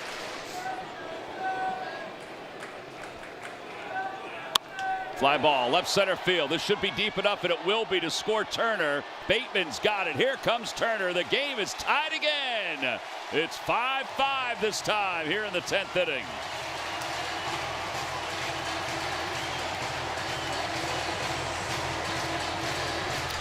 Yeah, ABC baseball right there by the Phillies. Executed perfectly. Bryce 2 strikes, still able to hit a grounder to second base to get Trey to third. Luis Arise with a sac fly to center field. Well, now we just need the walk-off homer. That's right. Bryson Stott is up with 2 outs, and he takes strike 1. It's 0-1. It's 100 miles an hour. Now, if you go into the 11th inning, you still get 1. You get another one? No, you just keeps it at 1. That's why anything close here, if you're Stott, you can challenge. 0-2. Sugar's going to pitch the 11th inning. Well, he better. There ain't no one else out there. 0-2.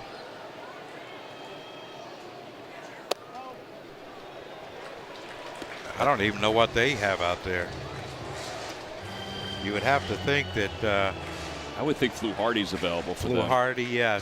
Tyler Rogers, no. He threw how many pitches last night? There's Estrada. How many pitches Tyler Rogers throw? 35 or 36, something like that? Yeah, it was a high number. We'll check.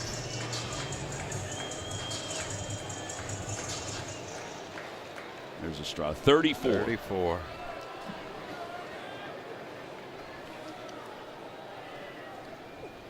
Way outside, 3-2. Marsh is on deck. The game is tied at 5.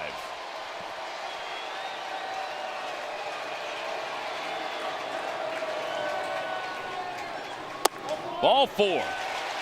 Winning runs aboard.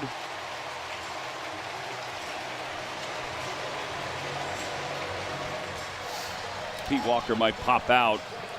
Yep, here he comes. Yeah, I know Marsh has been struggling, but I think if I'm Stott, I'm trying to find one to run on. Yes.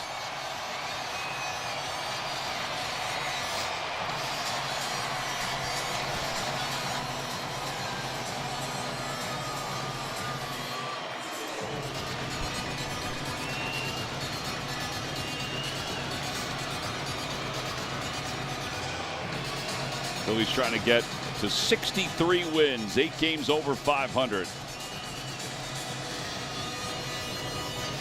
Phillies won 19 of their first 25 one-run games. They were 19-6.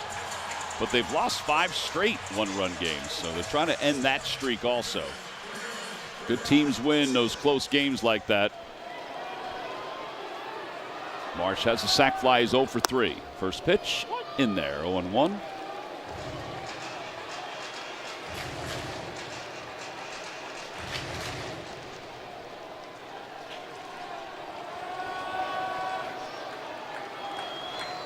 Runner goes, pitches a one-hopper. Oh, wow. It goes into the crowd.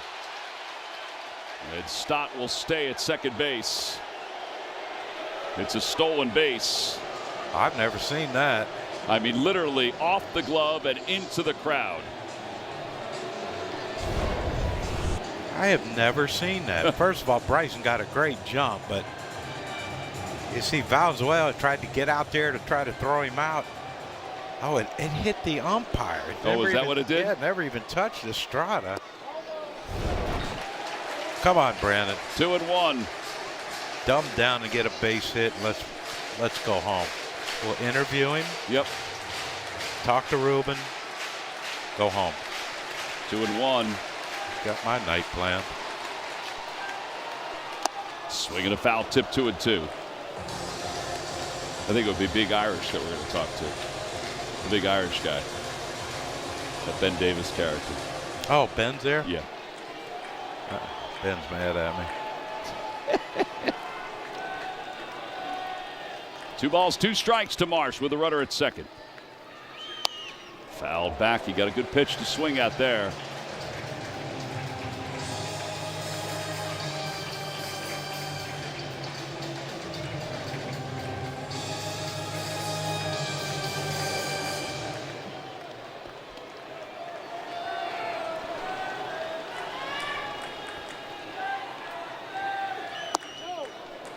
Three and 2. Crawford is on deck. He's already won 2 games for the Phillies this year on walk-offs. I'll get you one right here, Brandon. Nice little ground ball to center field. Fly ball out toward left field. Straw's going back. He's under it, and he makes the catch. And we are going to the 11th inning. But at least we're going to the 11th inning. The Phillies tie it up on the sac fly by Arise. 5-5 game.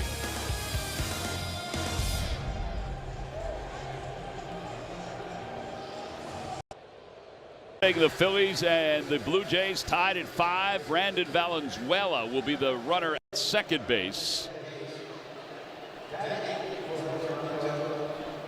So he's at second base of this tie game. Okamoto will be the hitter.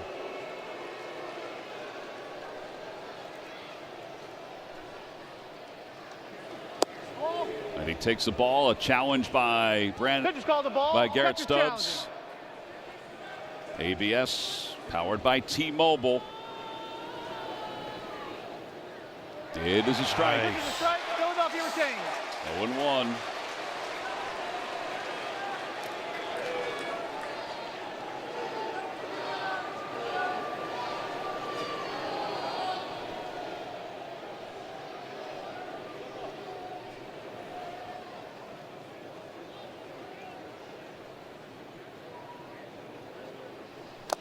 Swing and a foul tip.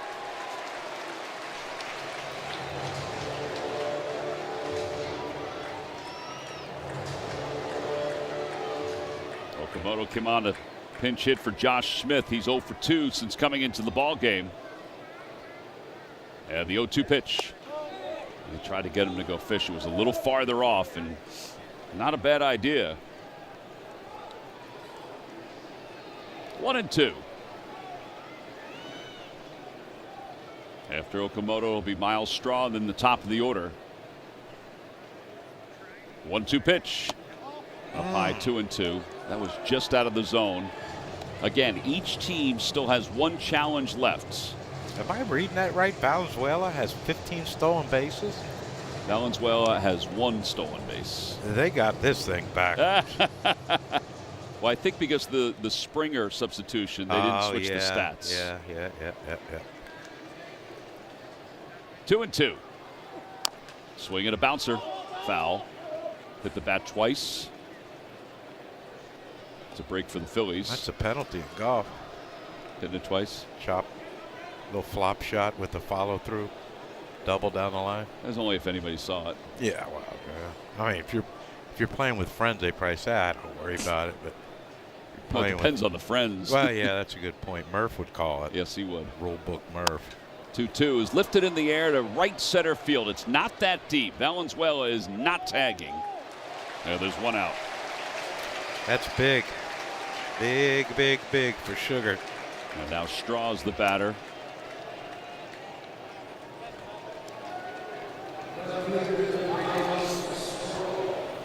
Straw is 0 for 3, 4 plate appearances. He walked his first time up and scored.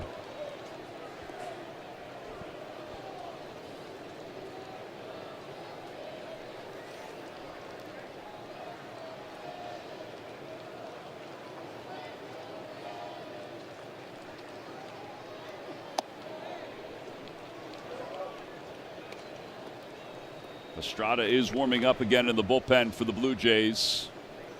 So he'll probably come on to pitch the bottom of the 11th inning for John Schneider.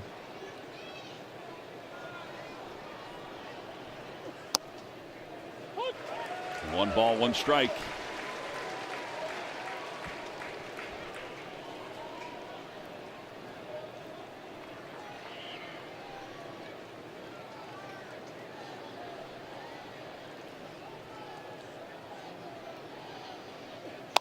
Off the end of the bat, over to first. Another opportunity for Alec Bohm, and he'll take it to the bag. Over to third goes Valenzuela. 2 outs. Hey, that's a heck of a play right there. That ball had a ton of spin on it also. Alec wasn't he wasn't going to wait and make a decision after he caught it. Hey, that thing came back on him. Stayed with it. I was always taught to keep the ball in the glove because as you're running, if the ball, your hand hits your thigh and you drop the ball. At least that's what I tried to remember. I wasn't executing. That's actually smart. Yeah. Lucas has 2 hits tonight, and he takes strike 1, 0-1. This would be huge for Sugart and the Phils. Absolutely would.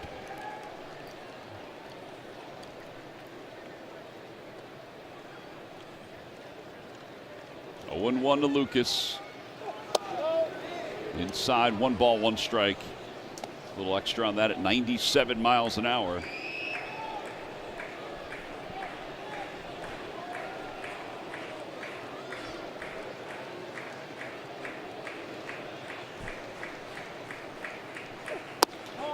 Ooh, it was a little low. He missed his spot on that.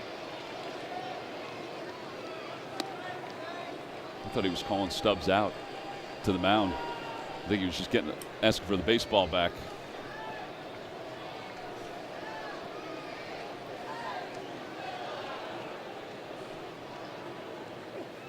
Nice.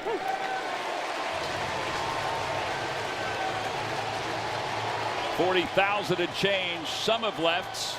Others are on their feet. Runner at third. 2 balls, 2 strikes. And the pitch way upstairs. 3-2. The rookie Bateman is on deck.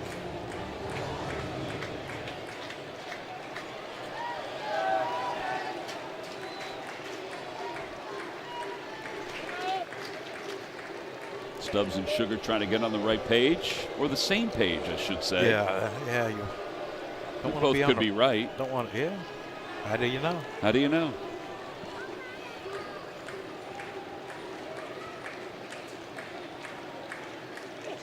Swing and a fly ball, right center field. De La Cruz on the run, out toward the wall. It is gone. A 2-run home run for Lucas, and the Blue Jays have taken a 7-5 lead.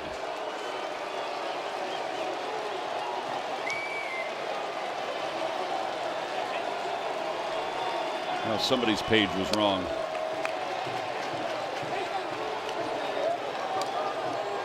Yeah, I'm sure they weren't trying to throw something middle in belt high.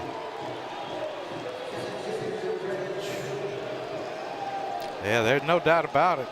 Left the bat of Lucas, you knew that thing was not coming back. Bateman a check swing, foul ball. Bottom of the 11th inning, and the Phillies are down by 2. They've got work to do, and that's because of the home run by Nathan Lucas, a 2-run home run. Yeah, a little breaking ball by Sugar. Didn't get there. Stayed up in the zone, and Lucas gives the Jays a 2-run lead, but feeling pretty good about this inning. All right, I like that. Lazaro Estrada in his second game in this series. Brandon Marsh will be the placed runner at second base. And Crawford will lead it off. Crawford is 1 for 3 in 4 plate appearances. And a first pitch upstairs, it's 1-0.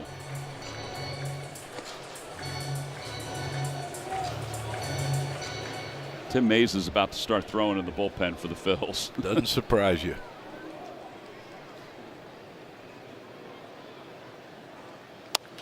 Fly ball, short center field.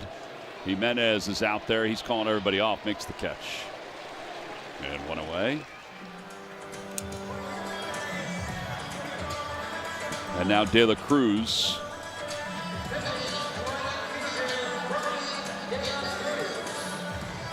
It's like Edmundo's coming out the on-deck circle to hit for Stubbs.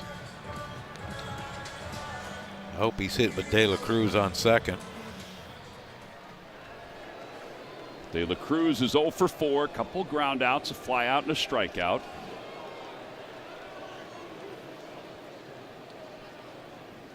Yeah, the dirt.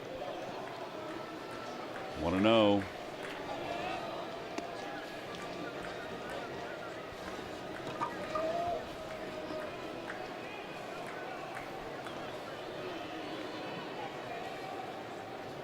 Man's a workhorse.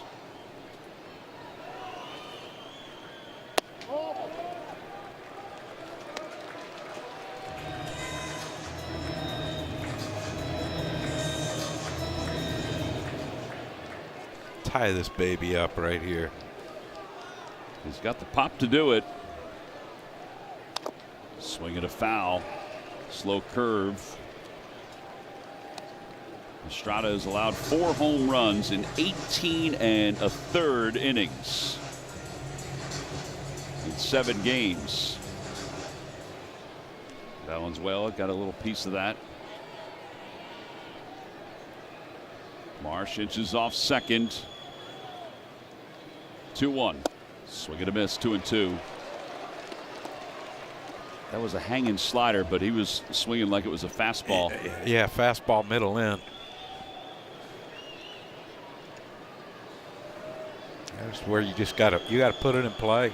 Hope something happens.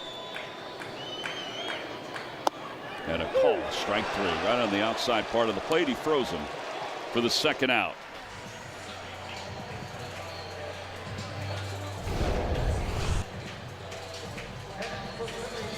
Estrada's a breaking ball machine. Either the cutter, the slider, the curveball, whatever. Well, Pete Walker's going out with Edmundo Sosa being announced as a pinch hitter. Quick word now from FanDuel Casino. New FanDuel Casino players get 500 bonus spins and $50 in casino bonus, which means more spins on Love Island Unlocked. So couple up with a date night boost, because thrill time is bonus time on FanDuel Casino. It's a long meeting out on the mound. Don Mattingly is hoping that Edmundo Sosa, his move here to bat for Stubbs, can extend the life of this inning. The year 211, 5 home runs, 25 runs batted in. His time on the field has been limited. Just doesn't play as much as he used to play. Just the way things have broken down. But he can run into a fastball. He might not get one, though. That's true.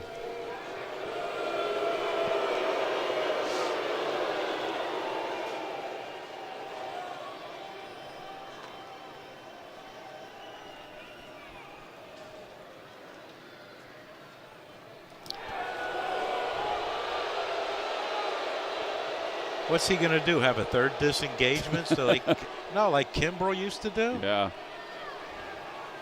Kimbrel used to drop the baseball. Yeah, so now he's got to go to third. Do you think he did that on purpose? Yes. So now he hopes that he didn't want. He's thinking that maybe the Phillies are calling some of his pitches. Yeah, or Marsh can give Sosa location. Right. I always thought that was just a Kimbrel thing that nobody else would do. So runner at third in a 2-run game. We'll watch him hang a breaking ball. In there for strike one. He threw him a slider.